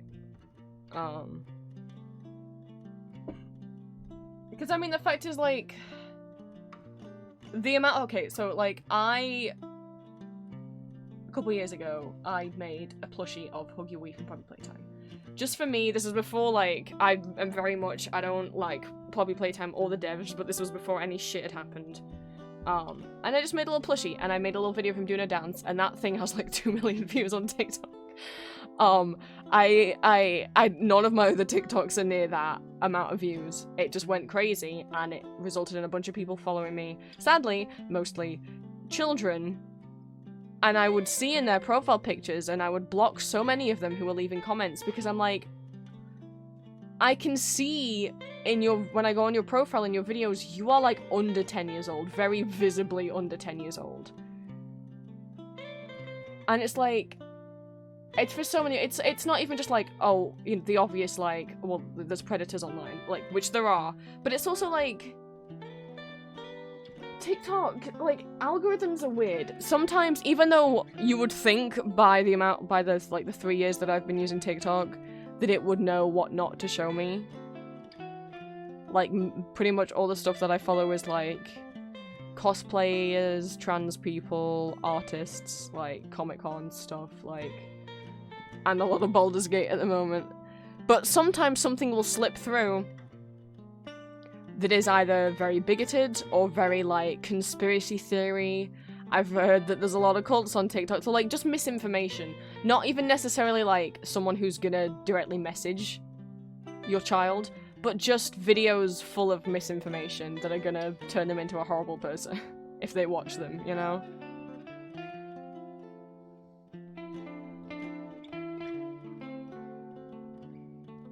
I mean, there was the whole scandal with YouTube Kids, which, you know, the whole, I don't know if people don't know, like,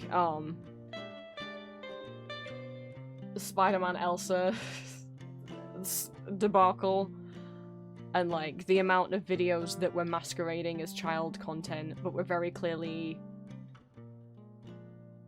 fetishistic content, or, like, started out child-friendly and then had, like, adult themes in them, so there's a thing called YouTube Kids, the same way of, like, Netflix has the kids option, where there's a load of different content on there. They can't access stuff that's not made for kids, but a load of people were just lying and saying that stuff was made for kids, and get these kids, you know, parents would just plop them down with the iPad, put YouTube autoplay on. They'd start with, like, it would start out with very basic kid-friendly videos, and then after, like, the 10th, 20th autoplay, it was not kid-friendly anymore. And that's the reason why now and like, all the stuff, and then people finding out playlists that people were making that, like, the only common thing they had in common was, like, there were children in that, like, made for kids. There's, like, the reason why, if a video is made for kids, you can't save it to a playlist. YouTube won't let you. And it's because of some very sketchy playlists that were found, that they had to enforce that.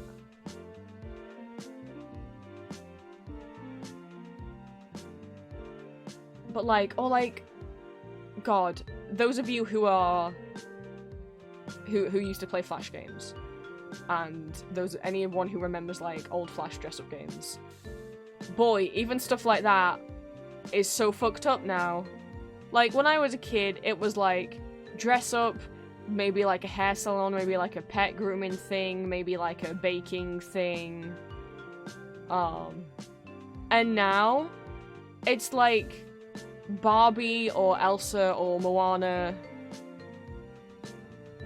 but they have stuff stuck in their feet, pull it out, or they're having heart surgery, help, or they're pregnant and giving birth, or they need, like, a C-section, and I'm like, what the fuck? And if you go on these, like, little, obviously it's not Flash anymore, but, boy. Like, sometimes I've gone on a website just to find an old Flash game I used to play, and the recommended ads down either side are just these, like, Disney characters. Normally it's, like, the 3D one, so it's, like, Elsa, Anna, Moana, Rapunzel. In, like, way too, like, creepy or adult or weird scenarios for kids to be recommended these games. No. No, no, no, no.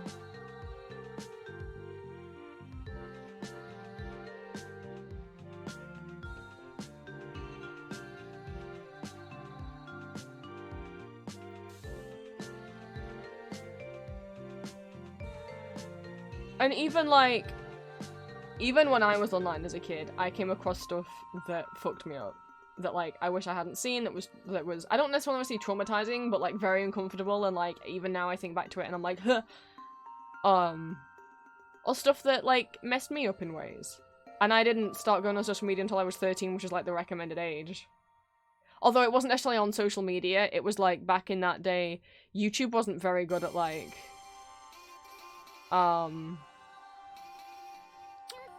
making sure that porn wasn't on there. And I discovered anime through YouTube, and I did lie about my age on YouTube. I think I said I was like, on my first YouTube account I had, not on my current one. This is like an old account that doesn't exist anymore. I did say I was probably like 60. But that shouldn't matter because regardless, pornography is not allowed. But boy, after watching anime after anime after anime, because back in that day, there were just like full episodes of the Sailor Moon dub on YouTube and no copyright claims on him. And then all of a sudden I was getting recommended hentai and I didn't know what it was. Because the thumbnail was just like, oh, an anime!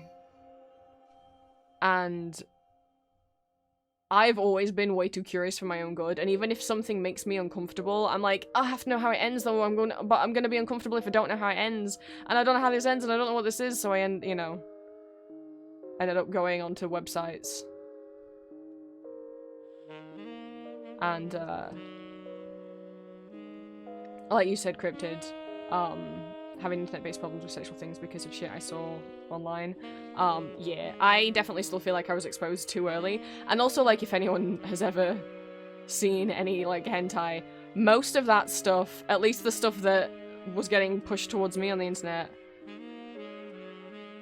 was non-consensual and very extreme fetishes. And, that has messed me up to this day. Because, I mean, like, my kink list is public on Tumblr. I'm not into any of that shit. No shade if you are.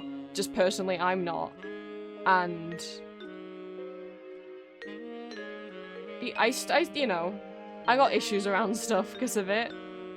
And that's even when I was, like, the recommended age to be allowed on social media. I mean, obviously YouTube's not got hentai on it anymore, but then again, I just opened up Twitch and got recommended a porn stream. I didn't tap on it, so maybe there's not actually porn in the stream, but the thumbnail sure was porn, so it's like... It doesn't even matter. Sometimes, whether it's a bot or I don't know. Even if you're not looking for that stuff, the internet will just, like, recommend it to you. And I was just a little kid wanting to get into anime and fell upon websites that happened to have safe for work and not safe for work content, and I was too young to know the difference when I clicked on the thumbnails. Well, to be fair, the thumbnails weren't necessarily, the ones on YouTube weren't sexual.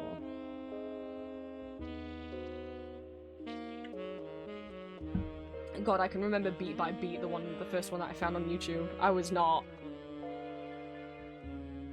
prepared. God, I reckon... I wonder if I could... I don't want to find it again, but I'm like... God, wouldn't that be weird? It was like... God, I must have been like... This is before I even had like a YouTube account. Maybe it was even before I had a YouTube account. I was somewhere between 11 and 13. And I'd just been watching Sailor Moon dubbed episodes on YouTube. And like anime AMVs. And... on the little recommended videos down the side, clicked on one. And it was, some guy... This lady's husband wasn't home, or was, like, away on holiday, and so her brother-in-law, her husband's brother, was, like, came over to help. And then... she ends up spending time alone, shall we say, in the house. And that's where the YouTube video ended. But it wasn't the whole... That wasn't the whole of the movie. The movie goes on from there, but boy.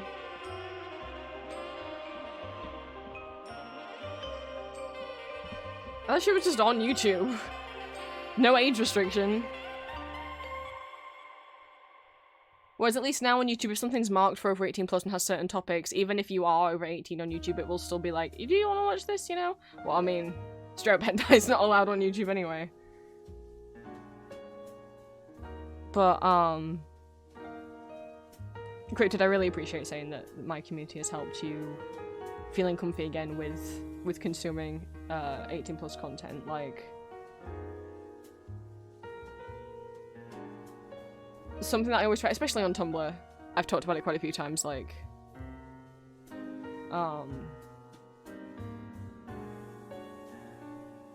I don't know where I'm going with it, but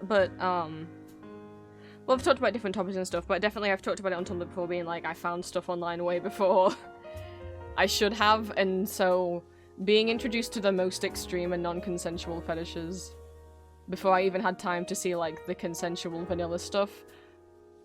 Don't recommend. Don't. So, I mean, a lot of... I had the Vampire Prince Tumblr blog for at least like a year before I started making audios, and a lot of that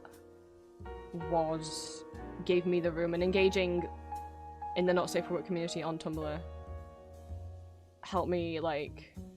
And one friend that I'd had a couple of years ago who I got to talk to about... That's the first time I'd had a friend who I could talk to about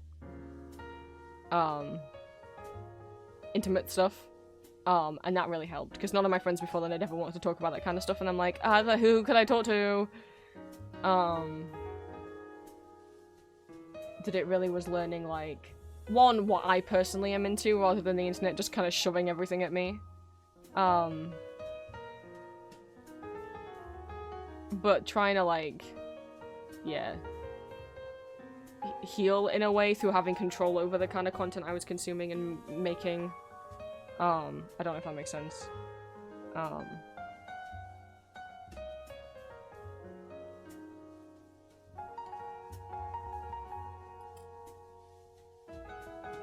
think also just because also it was the first time I was consuming 18+ content made by other trans people as well.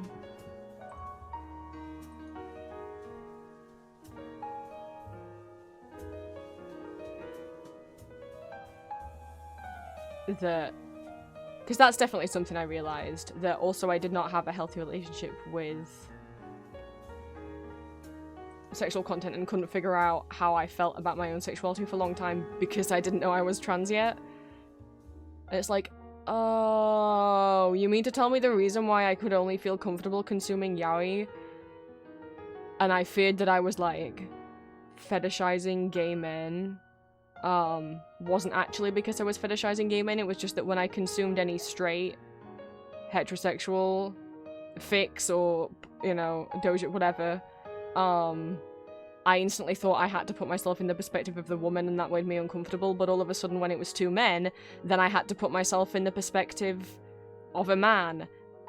There was no woman there for me to feel like I had to put myself in the shoes of, right? So as soon as it was two men, all of a sudden I've got to put myself in the shoes of a man during this intimate situation, and oh, this is so much more comfortable. Jesus Christ! But I can't be trans, right? Boy. But I've met multiple people who've had that pipeline of,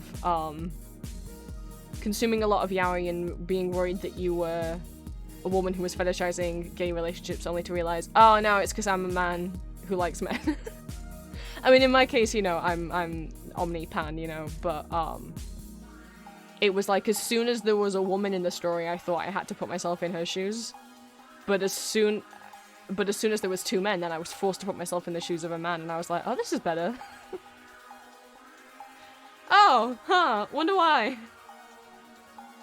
I mean, even to the point where it was like, I would imagine myself as a guy. You would think, like, by the age of 12 that I'm, like, imagining myself as a guy whenever in these situations, that would have clued me in.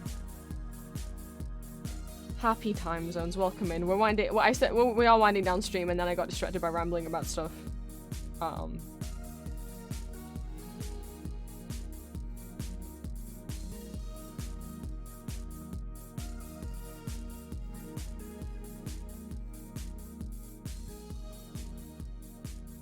But yeah, Cryptid, I fully understand, what you're talking about, and I can't articulate properly what I want to say right now, because I think I'm too tired, and my brain's too dead, but,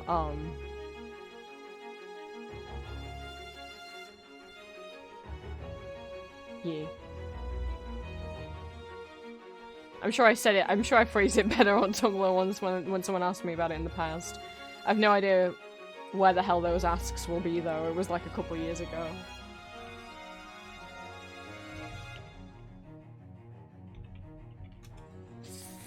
I don't know if I would know how to find them. Because they won't have been tagged with anything other than, like...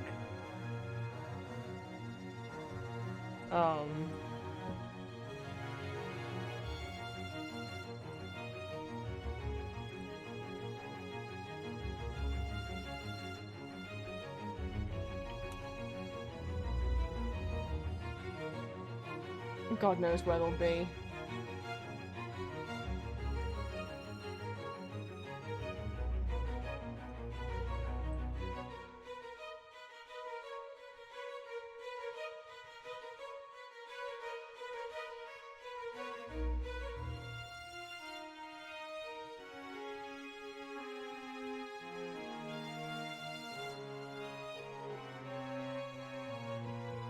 But at some point I talked about it. But I don't know how to find asks from 2 years ago on my blog that weren't tagged with anything specific. I'm trying to search words that I might have said in the ask and it's not bringing anything up. The tagged, you know, Tumblr's tagging system was great, but Tumblr's searching system is not. It's weird what it will and won't pick up.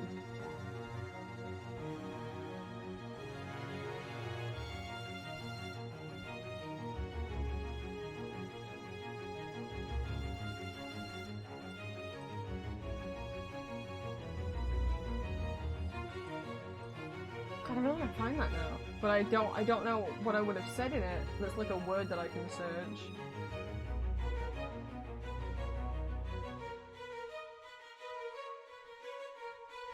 I mean, I could go through my archive, but Jesus Christ, like, I don't know how often I was posting back then.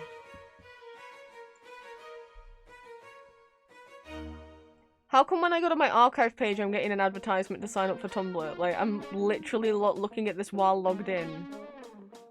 God, it's good to know the site will always never properly fully work.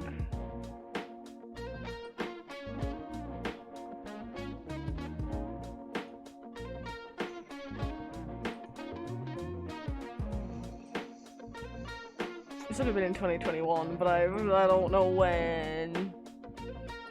Yeah, Cryptid, I can't believe I didn't realize that either.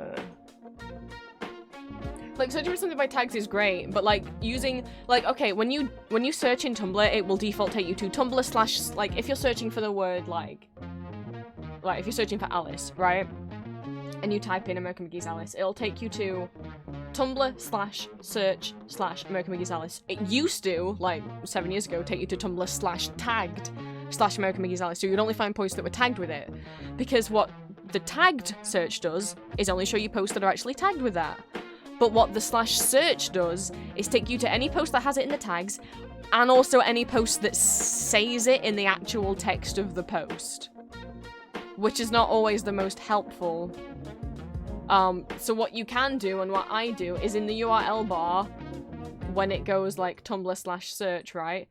Just manually change it. The tagged page still exists.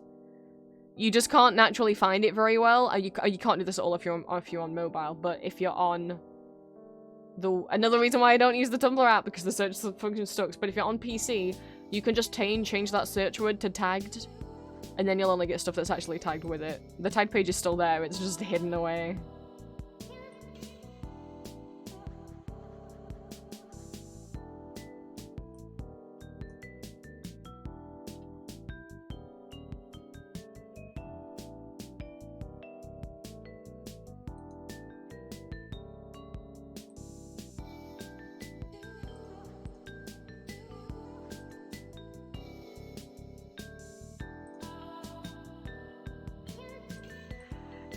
If I was exposed to trans characters when I was younger, I don't know.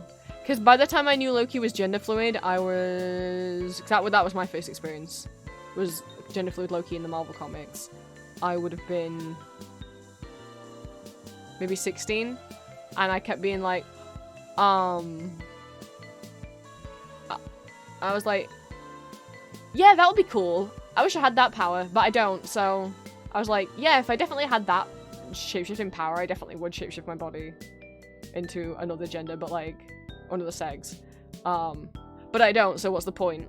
So then I was like aware of it, but just in denial for like another 5 years. And then at first was like, oh, I don't know if I'm really I don't know, maybe I'm like a little gender fluid, and then like still couldn't really properly use the label and feel comfortable with it for like another couple years after that.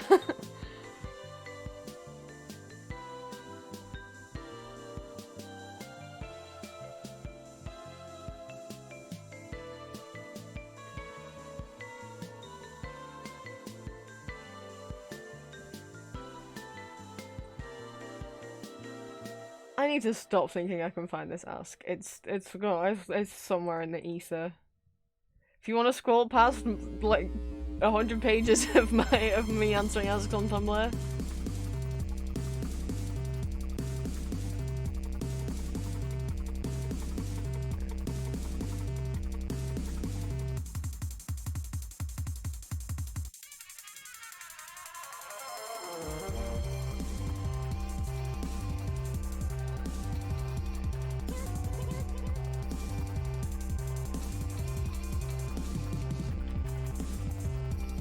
I feel like I almost had a tag for it at the time because I had a few asks about this topic. But boy, did I not make a note of what that tag was.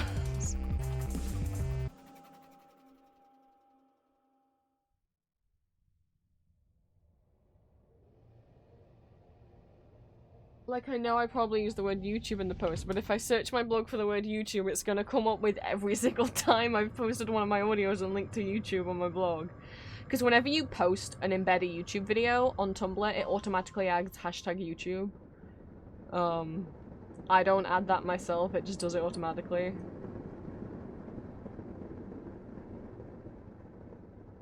I don't got time. It's probably not even going to be worth it if I find the post, but imagine that I said something really intelligent. Unlike today.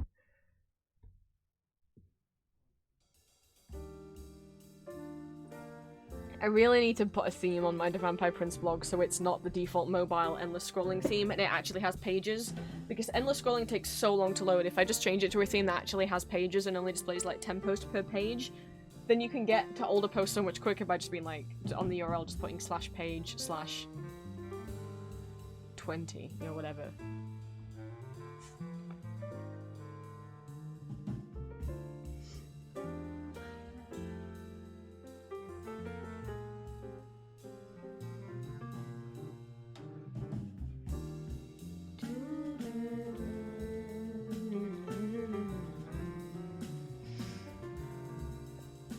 While I've got you guys, I might mention a thing that I guess has been playing around in my brain, but I haven't really wanted to do, which is like, it seems to keep happening that I keep not having fun with the Magma streams anymore. Like, either not that many people draw in the canvas, which I'm not saying as a way to guilt people. I'm just saying this time last year, the canvas, like the whole thing we were doing is like, let's see if we can fill the canvas by the end of the stream, and we did. But there's not as many people who come around and draw in it anymore.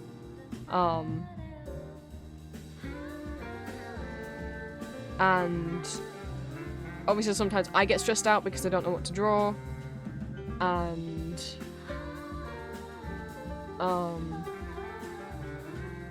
the idea of doing it just often sometimes stresses me out, like drawing, like that's why I don't do as many solo art streams anymore. It's because I get all nervous when I'm drawing in front of other people, that I have thought about not doing them anymore, or maybe doing them like once a month, or just doing them sometimes as part of like a subathon celebration, or some kind of celebratory stream if we reach like a certain amount of subscribers, a certain amount of followers, or it's my birthday or whatever.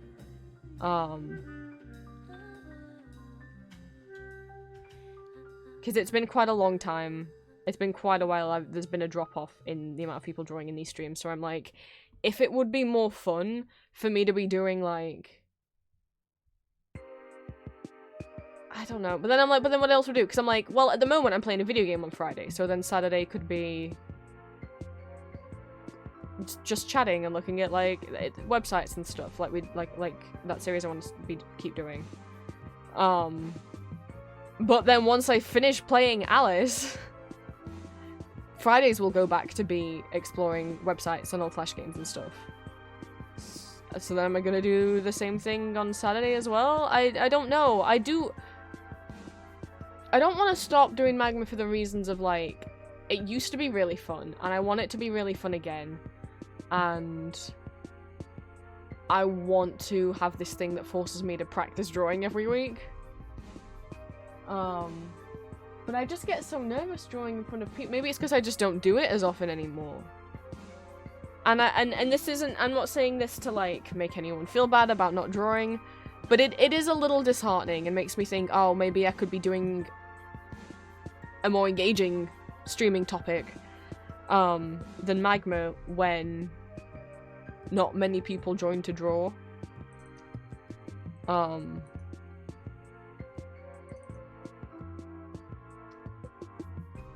Like,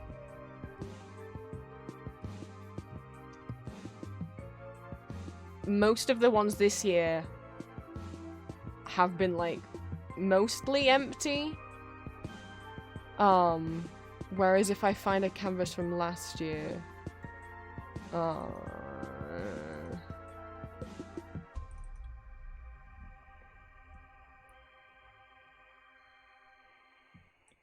like, most of them were really full.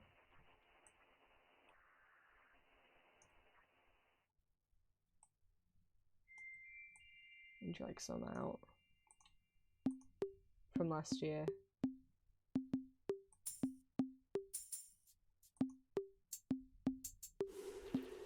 And I miss it being like this, you know? And it hasn't been like this in a long time.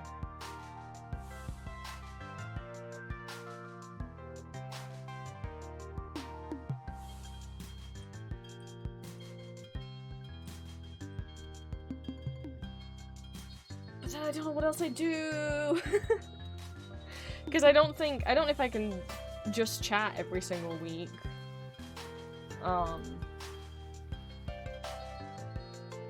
And if we say, well, Friday can be gaming and Saturday can be like the exploring the web streams, but I'm gonna run out of games, and like Alice is gonna be, I'm gonna finish that game eventually, and then I won't have another game I want to play for a long time, you know.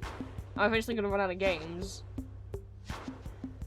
and then what? I do Friday, Saturday being the same kind of chatting, looking at the internet kind of stuff.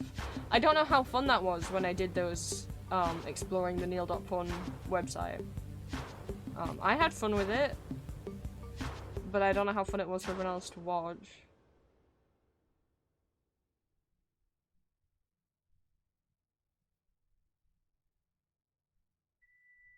I don't want to do weekly karaoke streams, because when I used to do that, it was just too much strain on me. I don't know. None of this is like set in stone. I'm not saying for sure I'm stopping the Magma streams. I'm just spitballing so you guys know what's going off in my head at the moment.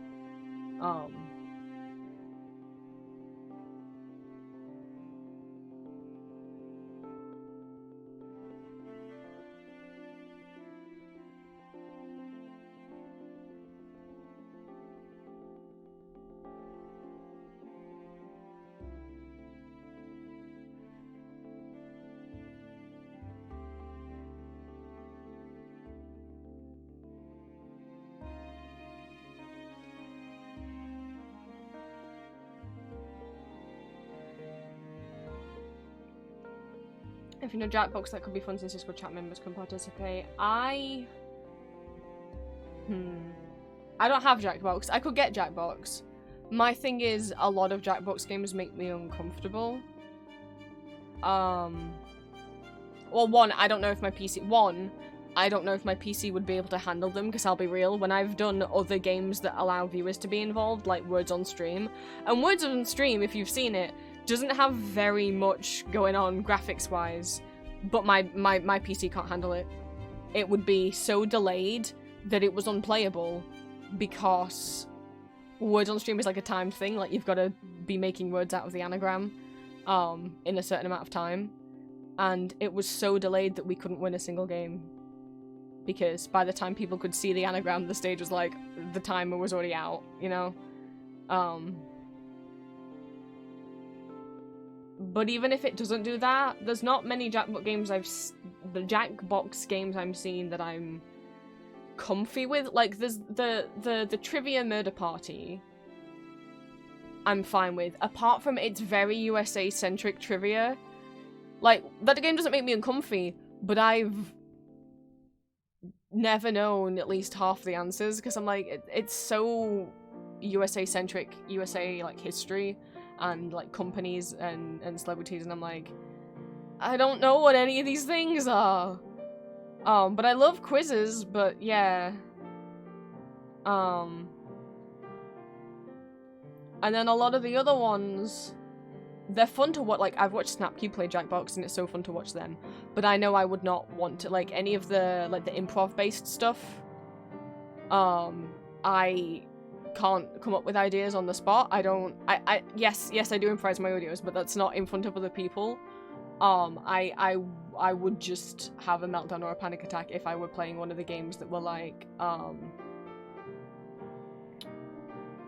the PowerPoint presentation one, or the t-shirt designing one, or like the rap battle one,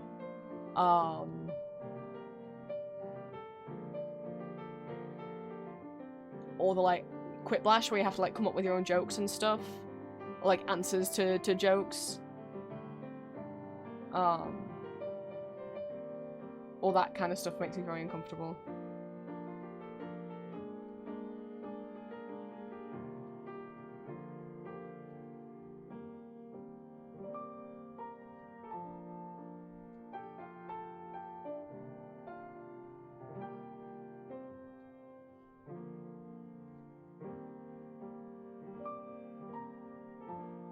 That's why, like, I don't do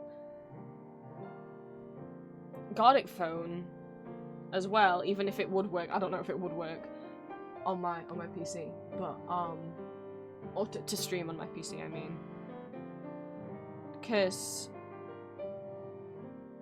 it's the coming up with the prompt. I can't do it. I can't just on the spot come up with. I've played Gartic Phone a couple times, and once I think Fern, on one of Fern's was it a birthday stream? Fern's birthday stream last year. It was like me, Fern, Joe, Fern's partner. Oh god, if there was someone else there, I'm sorry. Oh, Zen. I think Zen was there. And Fern was like, "Do you want to come on stream and collab?" And I'm like, "I'm scared. I don't know." But I went on and we did a bit of Gartic Phone. And I did still struggle with the prompts, but at least it's like, well, it's Fern's birthday, we can just make silly prompts about Fern.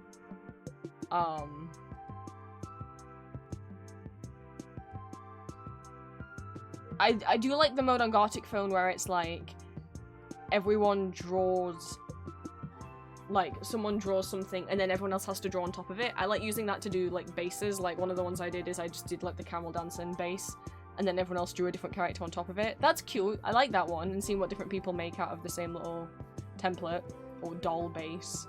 But again, I don't think my PC would even be able to handle streaming it. And even then, like, it's only I as soon as I'm put on the spot to be like, come up with something now, come up with a prompt, I can't.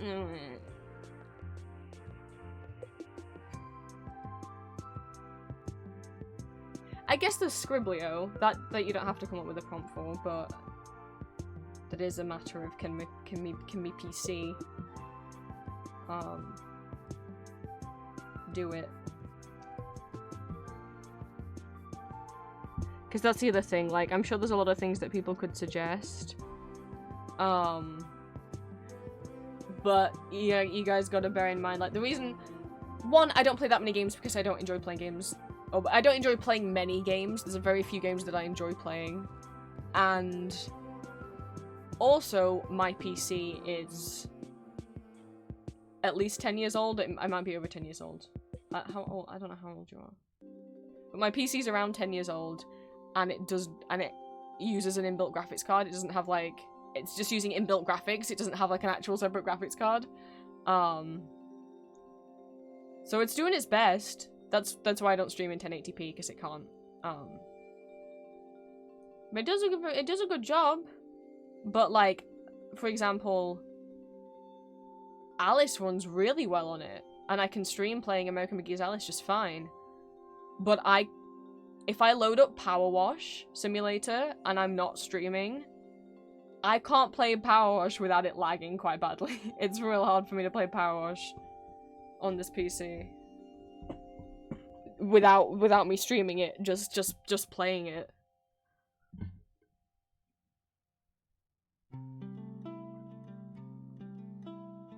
But to do stuff like, but to say like, oh, why don't we do Jackbox or like Scriblio or stuff instead? It's like, But will anyone join? Because when I do Magma, at most, the last few weeks, it's been like 2 people join.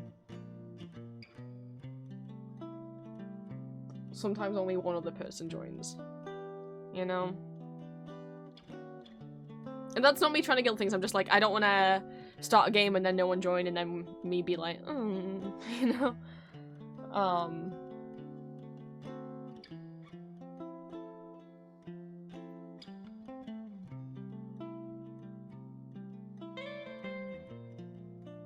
But I want Magma to be fun. I really do try and like hype it up. But I don't know. If it's not a thing that you guys are interested in participating in, then it feels a little bit like a waste of time for me to just boot it up and then it just be me drawing and getting progressively more and more sad that no one else is drawing alongside with me. That's not to minimize the efforts of the people who have drawn with me. I don't want to be like, I see you guys, thank you. I just mean in comparison to like what it used to look like last year. It just feels like a lot of people, a lot of people who like used to really love drawing in Gartic Phone just don't pop along to my streams anymore. Gartic Phone? Magma. And I know time zones is a thing as well, like, most of the people who follow me I think are in the US, or at least in North America, and, therefore, asleep or half awake, when I'm streaming. But I can't do evening streams because I don't live alone, and I can't stream pretty much later than 9 PM my time because of when other people in the house go to bed, and I can't be streaming because otherwise it keeps them awake. And then I get shouted at. So...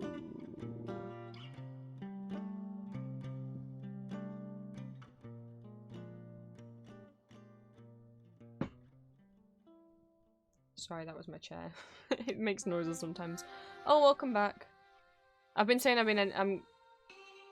oh, not much, just me rambling. I've been saying I'm gonna end stream for like the last hour and then just kept rambling.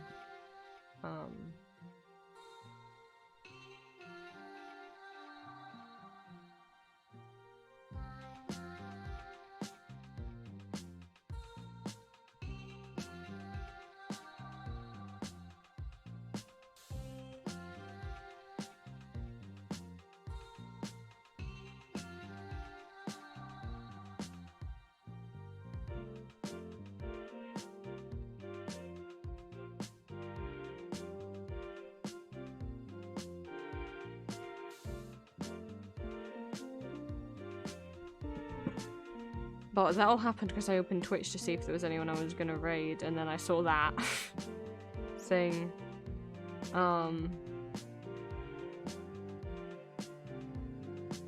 But when I'm not feeling very good, I don't really like to raid people when I'm not feeling that great. Because how much this counts for, but I've always wanted to join. They're just intimidating because I'm not good at well.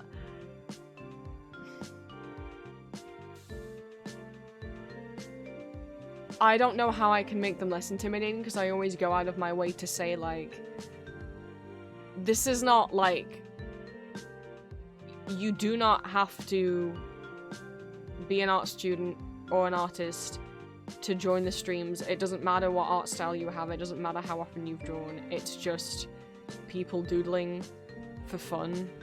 And it's never meant to be anything intimidating. And I also don't want anyone to ever feel pressured into joining.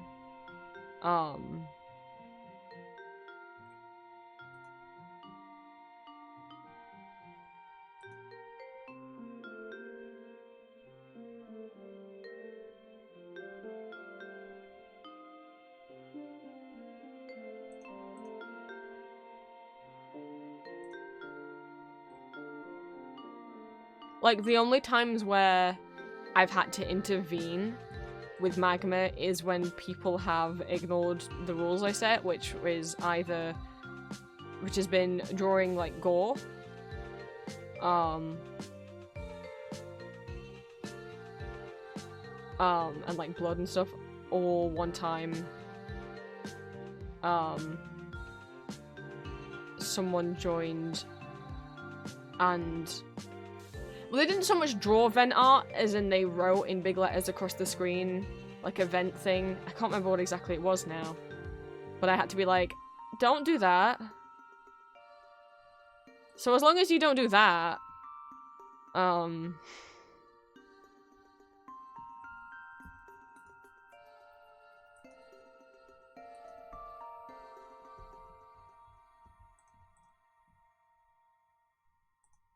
like, I'm not gonna have any issue with anything that you do in here. Like, there used to be like a group of people that always came in and we had like little running jokes and stuff. Like, we used to draw Gaster on every single canvas.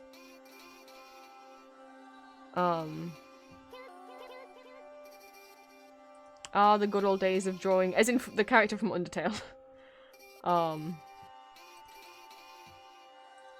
Just kind of creeping and popping up on every single canvas.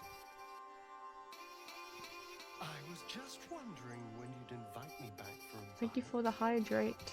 I'm trying to find a canvas that's got a good variety of art styles on it.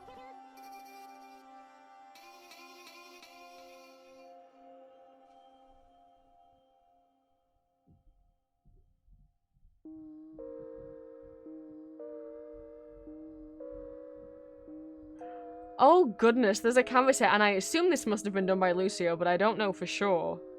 From December last year, where they drew someone who, at the time, 100% I had no idea who they drew. But looking back, boy.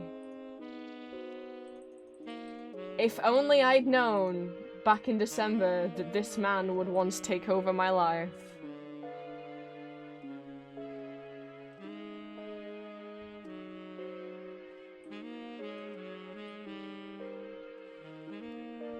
That's my little drawing. I can't remember who all these were done by. I think these were Ali.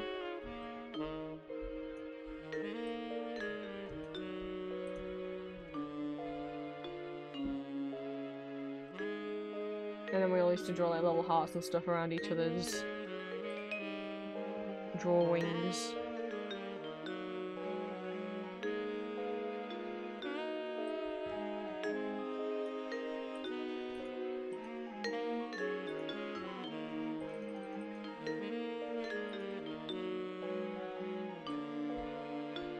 But like, you know, I don't know.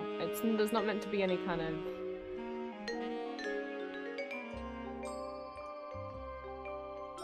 pressure.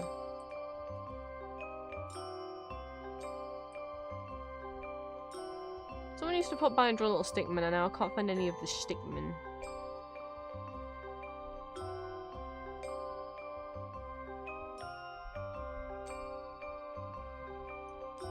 Oh, well, here you go. This is just, you know, so you can see like a variety of.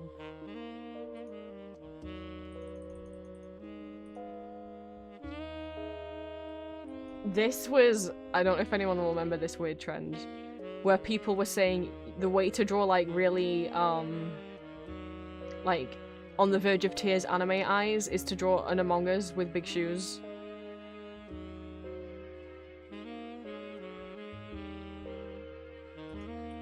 Oh god, is this...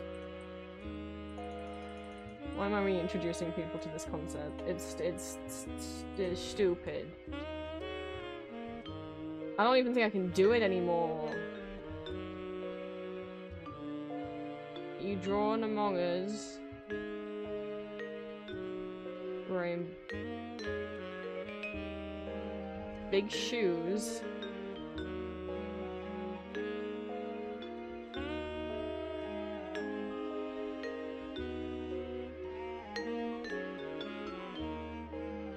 I don't normally draw in an anime art style, so...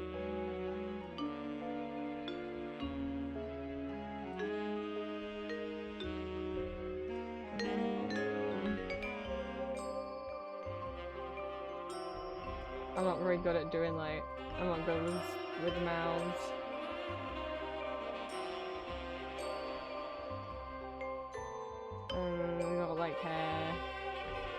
And they're all sad.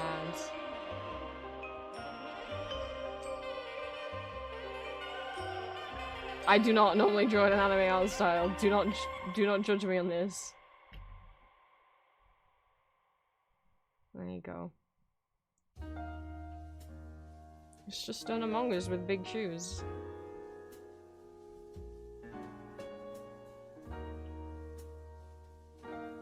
Drawing tips with prints. I did not create this. It was a thing. I think it was going around on TikTok.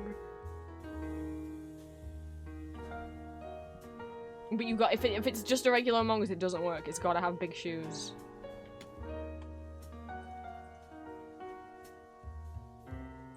And I got stuff that's like just doodles that like aren't shaded, or stuff that is super shaded.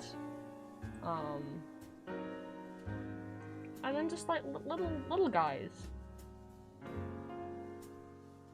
Like I never want there to be like any kind of pressure with Magma, but you know.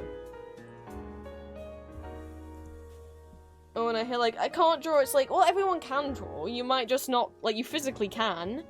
Your skill might not be where someone else's is because you haven't been, like, I've been drawing for, like, when people are like, oh, when did you start drawing? I'm like, when I was born? I don't mean to sound weird about it, but I'm like, drawing was the hobby I had since I was, like, a toddler. That was just the first hobby that I picked up, and that's what I always did in my free time. So... you know, and then I did art and graphics at high school, and I did art and graphics at college, and then I did illustration at uni. That's what I have my degree in. So if people are, like, comparing and stuff, it's like, yeah, but that's understandable if you feel like... And my art skill, I don't feel like is as good as a lot of other people's, but if you don't feel like yours is at the same level as mine, it's like, yeah, but I've been doing this shit a long time. And I'm not even the best there is, you know? Like...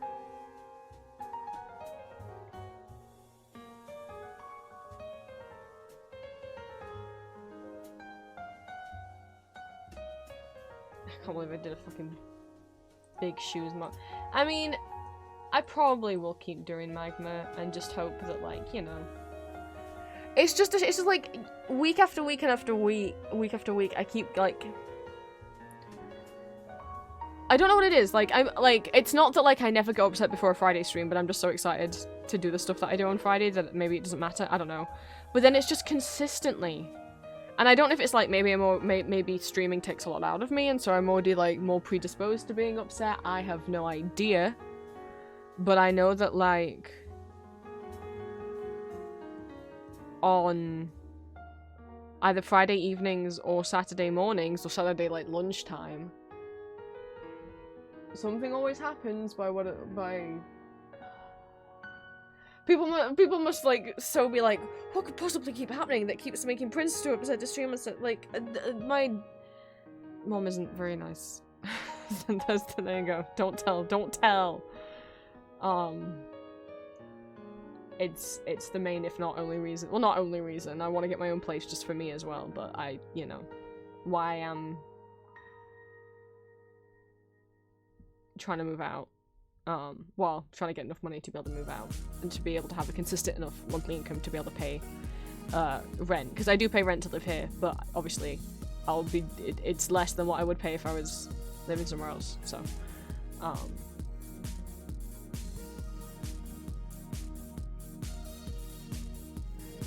often that means I get upset. She kind of catches me when I make my lunch, and then I get upset but right before stream, because I stream after I have my lunch. I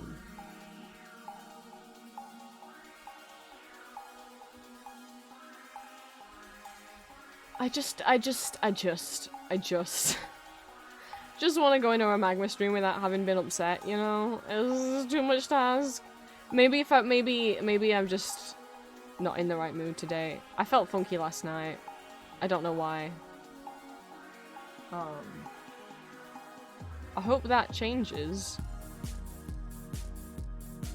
Because even just doing that little Big Shoes Among Us eyes drawing then was more fun than anything else I've done on stream all day. So...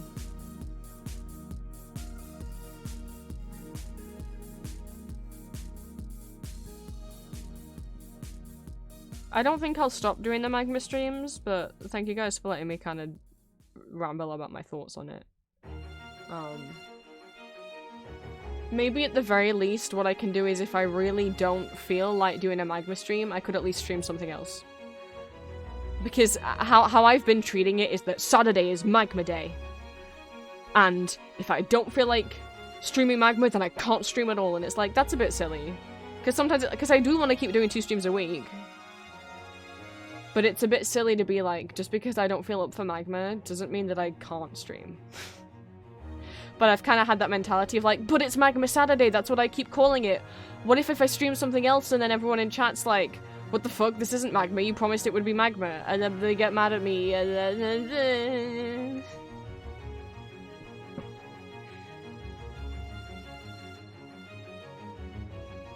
Which is probably really silly. I mean, I used to have a really dead set stream. I mean, I kind of still have a stream schedule in which that it's every Friday and Saturday. But, I used to actually have a schedule that I would post every week.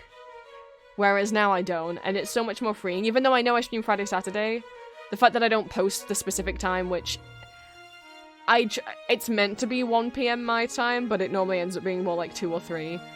But without that without me telling everybody else that consistent time anymore, it takes a little bit of weight off me, so...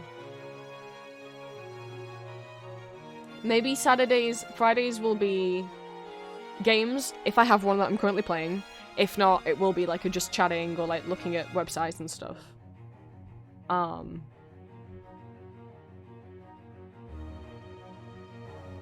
And then Saturdays will be mostly Magma unless I don't feel like it, and then it'll be something else. I think you should stream whatever you enjoy. If you want to do something different than Magma, it's alright. I think folks will be happy to see you streaming and spend time hanging out regardless of what you're doing. Yeah, I've just kind of built it up as this thing in my head because it's been such a constant. Also, Zed, hi, I see you join. Maybe it's just been this big thing I've been building up in my head.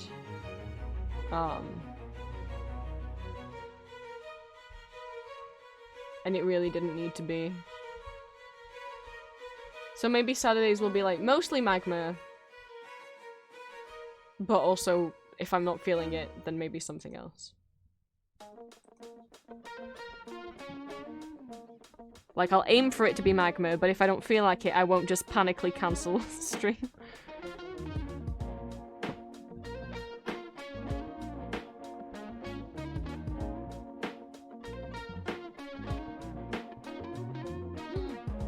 Oh my god, I didn't show you guys what I found this morning. Hang on, I've got something important to share. Remember yesterday when I got distracted and I was showing you guys the few things I'd pre-ordered this year? Which was, man, I like feel so much better now. I've just been like talking my feelings out and like, not drawing. Oh boy. I never thought I'd be able to do just chatting streams, but I really can just talk about anything sometimes, can't I? If you remember yesterday, I showed makeshift plushies and steady hand cardigans. I got a newsletter from them after stream yesterday. Because now it's autumn, you see. So they've released a little autumn collection. But not just anything. It's of a specific fandom. And what fandom or TV show do you think of when I say autumn? Because it better be the same thing that I was so I don't want to lose all my money. But they've come out with 1, 2, 3, 4, 5, 6 different over the garden wall cardigans. There's one of Enoch and the pumpkin people of Pottsfield. There's one of Wirt and Greg. There's one of the Beast. There's one that has feathers and the little snip sewing scissors to clip Adelaide's. Geez, that Adelaide owns to clip Beatrice's wings. And another one that has Mr. President on the front and Beatrice on the back. I'm not a falls colours person though.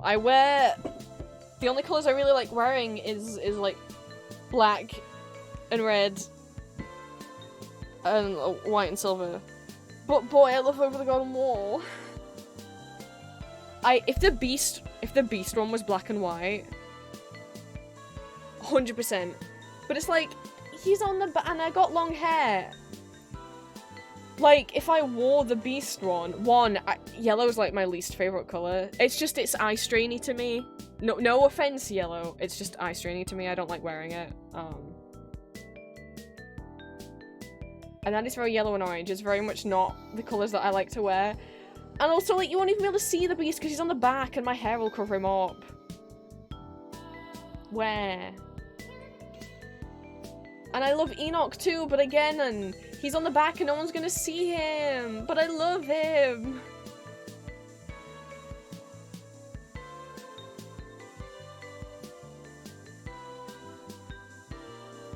Like, I really want... I want another Golden Wall cardigan. I want to love one of these so badly that I want to buy one. But I just don't think I do. The Adelaide one is pretty with all the feathers. I showed Julia that's the one she liked the look of the most. I'm like, God, I want to love one of these so badly that I want to get one, but I just don't know. I get that obviously it makes more sense to put the big pretty artwork on the back. I'm just like, I don't have short hair. 1, I have long hair. 2, I wear a backpack everywhere. Like, I have one bag that I wear everywhere, and it's a backpack that is an eater bag, and it has all of my musical theatre. Well, not all of them, but a good chunk of my musical theatre pin collection, mostly European musicals. It's mostly Elizabeth pins. But not all of them, because I have even more, like, on pinboards on my wall. But it's full of mostly Tansy Vampire and Elizabeth Das musical pins. And I wear that backpack everywhere, so what's the point in me wearing a fancy little cardigan? I mean, I guess, like, why don't you wear it in the house? I'm like, they're $45. I'm gonna get one just to wear it in the house. That's like I've got to wear this out and show it off if I'm spending that kind of money on a piece of clothing. But I'm gonna cover up the fancy print bags or a backpack everywhere. And what if, like, that even, like, kind of, I don't want it to, like, rub or, like, pull on any of the 5, you know? It's like, I really want to love one of you. If they do make sweater vests, like, little tank top sweater vests. I own one sweater vest I got from, like, a vintage store when Lucia came over to hang out with me, and I fell in love with it. It makes me feel like, just, like, a little, not a little boy, not like a child, but, like, I don't know, those things to me give me vibes of, like, I guess, like, Dark Academia, little college student boy kind of vibes, and, like, it makes me feel kind of gender euphoric to wear. So I'm like, and they do make sweater vests. I have, one on pre-order from them. I swear to God, like, I really wanted one of their sweater vests, but they didn't have any designs that I really loved, so I kind of just got my favorite of the ones that I liked, which was the Sailor Moon one, but I kind of wish I hadn't, because, like, I don't wear pink and purple, but I just thought it'd be cute. And then, like, I placed the order when I did because I wanted the Miguel O'Hara cardigan, and it was only in stock for a limited amount of time. Oh, the pre-order was only for a limited amount of time, so that's when I placed them then. However, literally like a fucking week later, oh my god, like a week or two after I placed my order, and I was like, well, I'll get the Sailor Moon one. It's purple with little white bunnies and yellow moons, and it's got like hot pink ribbing around the top and the sleeves, and I'm like, not my colours. I don't like to wear pink at all. Yes, because of dysphoria. I know pink is an ungendered colour, but when you've had it shoved on me as much as I have, if any of you've seen my walls are hot pink. My parents painted them when I was a kid, and I've just never been able to repaint them. When you're surrounded by these walls every day of your life, you don't ever really want to wear pink. I think pink's an adorable colour, I just don't like wearing it. Then I'm like, why did I get the Sailor Moon one? But I just wanted one. And then, like, fucking 2 weeks later, they came out with 2 vests, and I'm like, I want these more. So this might be what I get for Christmas. They have a sweater vest that is Howl's Moving Castle print. Like, the print of his jacket, the pink and purple diamond pattern. Which someone on Etsy was selling that a long time ago, and I wanted to get one. See, pink and purple is gender when it's Howl. And then they didn't sell them anymore, but now Steady Hands have one, so I'm like, I would like that one. And they also now have one of Blathers from Animal Crossing.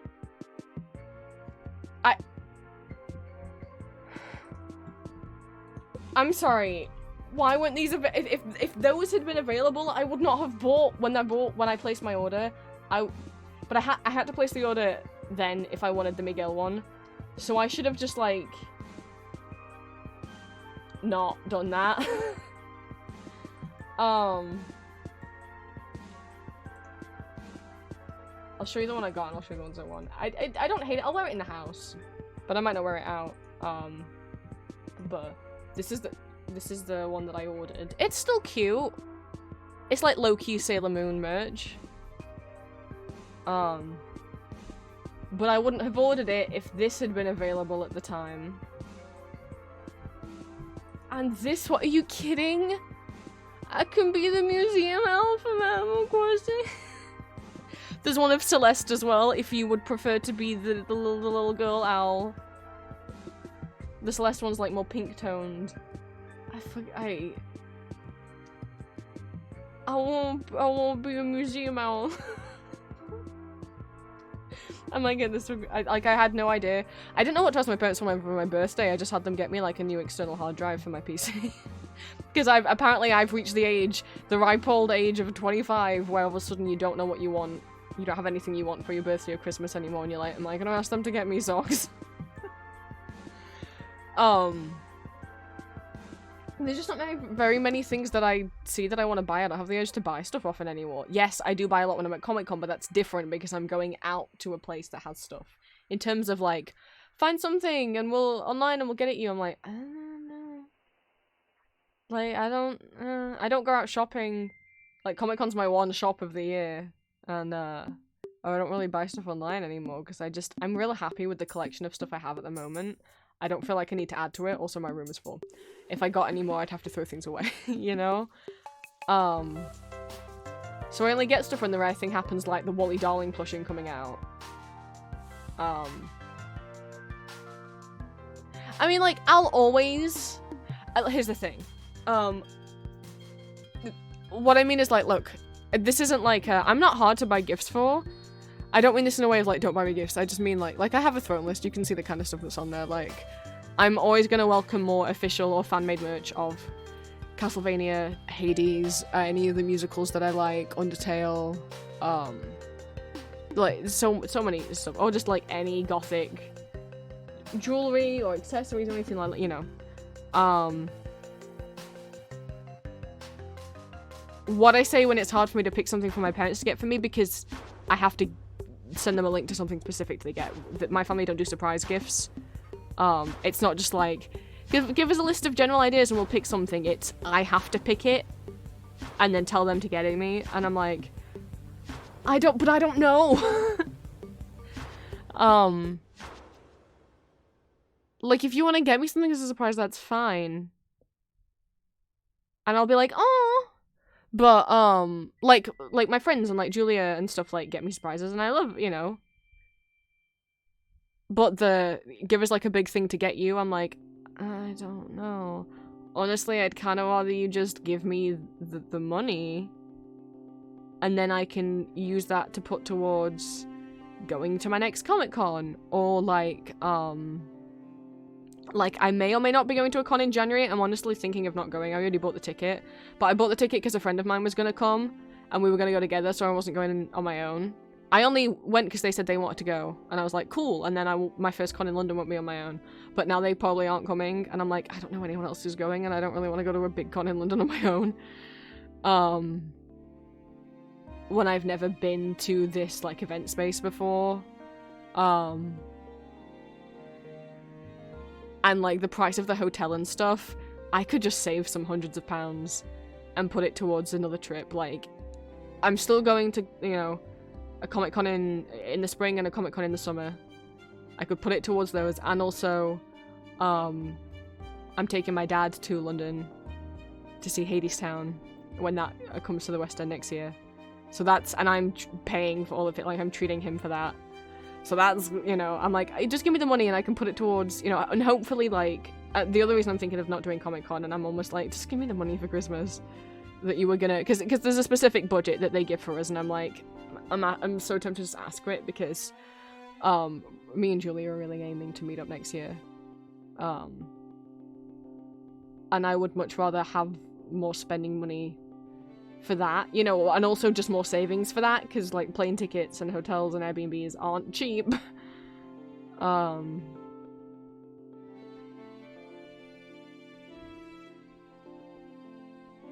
Like, it's not just because, like, I'm boring and there's nothing I want, it's like, I'd rather just put it towards, like, a trip that I'm going on, you know? I don't know. Because I know I'm going to end up buying stuff when on all of these trips, you know?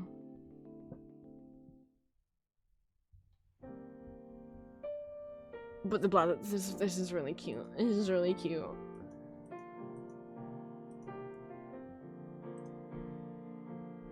I'm just not a very full colours person, but I think these are all adorable designs. Just not my style.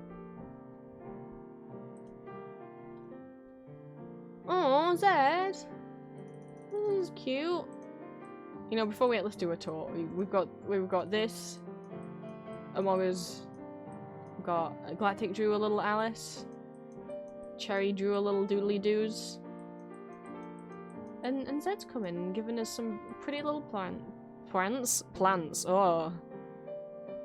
My brain.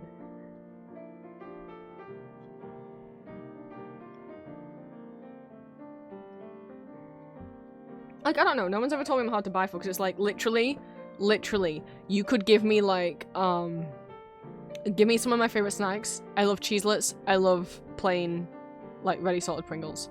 If you gave me, for Christmas, like, 5 tons of Pringles, like, just the plain red Pringles, best gift ever. I love savory snacks. If you, like, Cheeselets are these little, like, kind of, I don't even know what to call them, little kind of cheesy, biscuity, crackery snack.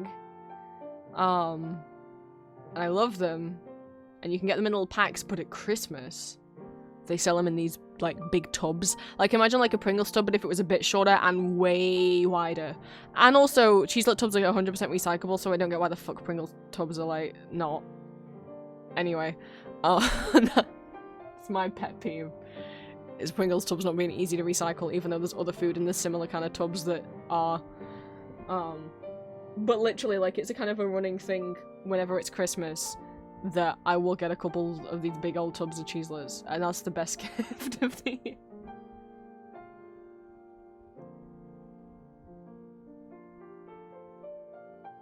I'm not a picky man. Like, I laugh, but I'm also being deadly serious.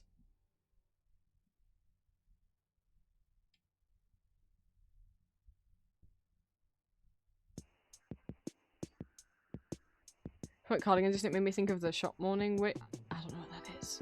That's okay. Cheeselets best snack. Yeah. Well, at Christmas it's always like there's tubs of mini cheddars, which are fine. Cheeselets, which are great, and Twiglets, which are a curse upon man.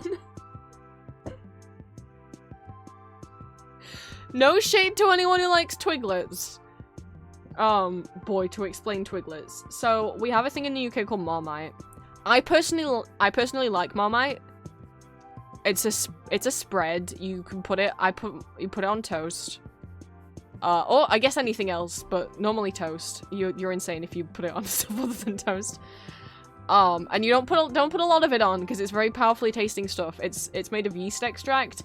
Trying to describe the flavor of Marmite is really hard. I guess it's like salty and bitter. No, it's not bitter. It's not sweet. Anyway, I can't explain the flavor of Marmite.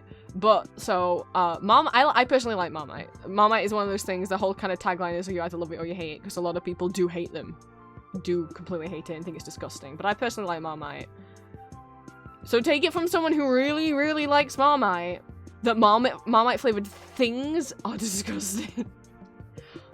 Walker's Lay's, at one point, did a Marmite flavored potato chip. No.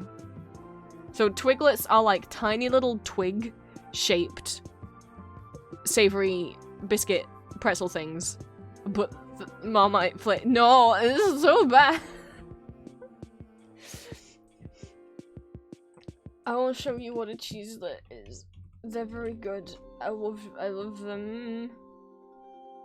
And at Christmas time they release them in tubs, but they call them treeslets because they make them shaped like little trees. You used to only be able to get the tubs at Christmas time, but this year they put them they had summer. They had tubs that came out in the summertime.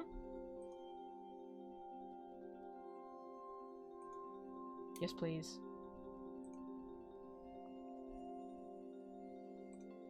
I will illustrate. I don't trust getting Google images up.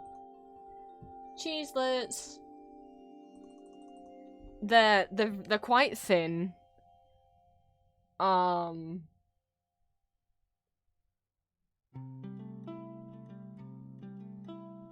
They're just like a little savory, I don't know what you'd call it, like a cracker, like a biscuit, like I don't know what the proper term is, like they're crunchy.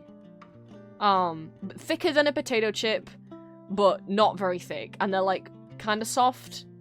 I don't know how to describe it, they're crunchy and soft. But they're not like sharp, like a Lay's chip is. And I'm using American lingo when I say potato chip and Lay's so that most people understand what I'm talking about. And they got like, I guess like cheese powder on them. They're slightly cheesy flavored. I could down so many of these. And in the Christmas time, they come in these tubs and they call them treeslets, and they're shaped like little trees. And the packs you can recycle at home, unlike Pringles. Pringles, why don't you just make your cans out of what the cheeselets make their cans out of? But then this year they did the summer ones. They did the tubs in the summer, because we don't get the tubs all year round. That's why Christmas is the best time of year, because it's when you can get cheeselets in the tub, so I can have access to way more cheeselets at a time rather than getting these teeny tiny packs. This is not the size of like a regular bag of crisps. It's tiny. It's a tiny little square pack. The tubs is where it's at.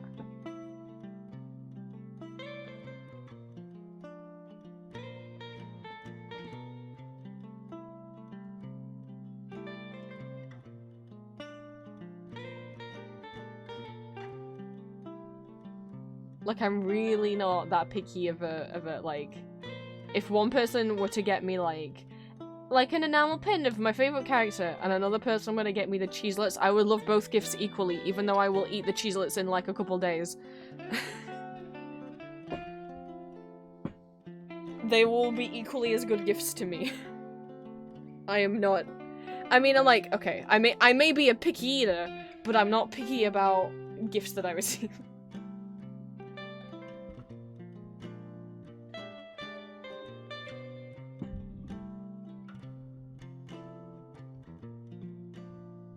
Why won't my phone unlock? It's being silly.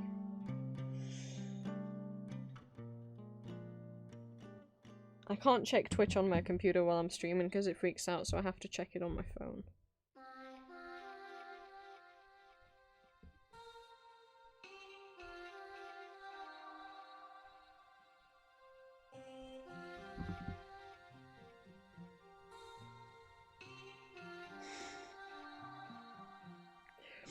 I feel a little bit better. Would you like to raid? Because someone right now is looking at Taco Bell official merch. Did you know that you— Cheesecake, hi! Thank you so much for the resub. Oh my goodness, hello. This is the first— I did not know this was the first official day of voting. Whoa. Well, I'm looking at Nando's stream, and right now they sure are looking at an $80 Taco Bell onesie. That is on Taco Bell tacoshop.com.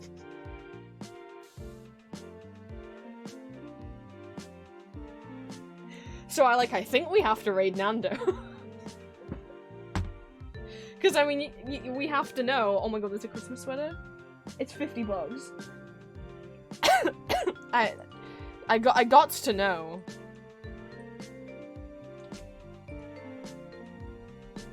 Would you guys like to find? I wanna end stream and I'm gonna eat in a bit. And rest. Thank you guys for like, even though I said for the last 2 hours I said I was gonna end stream because I was sad that eventually we picked back up. And the way that I cheered myself up was by stopping drawing and just chatting instead. So maybe the just chatting streams can be okay. Maybe I can chat. So...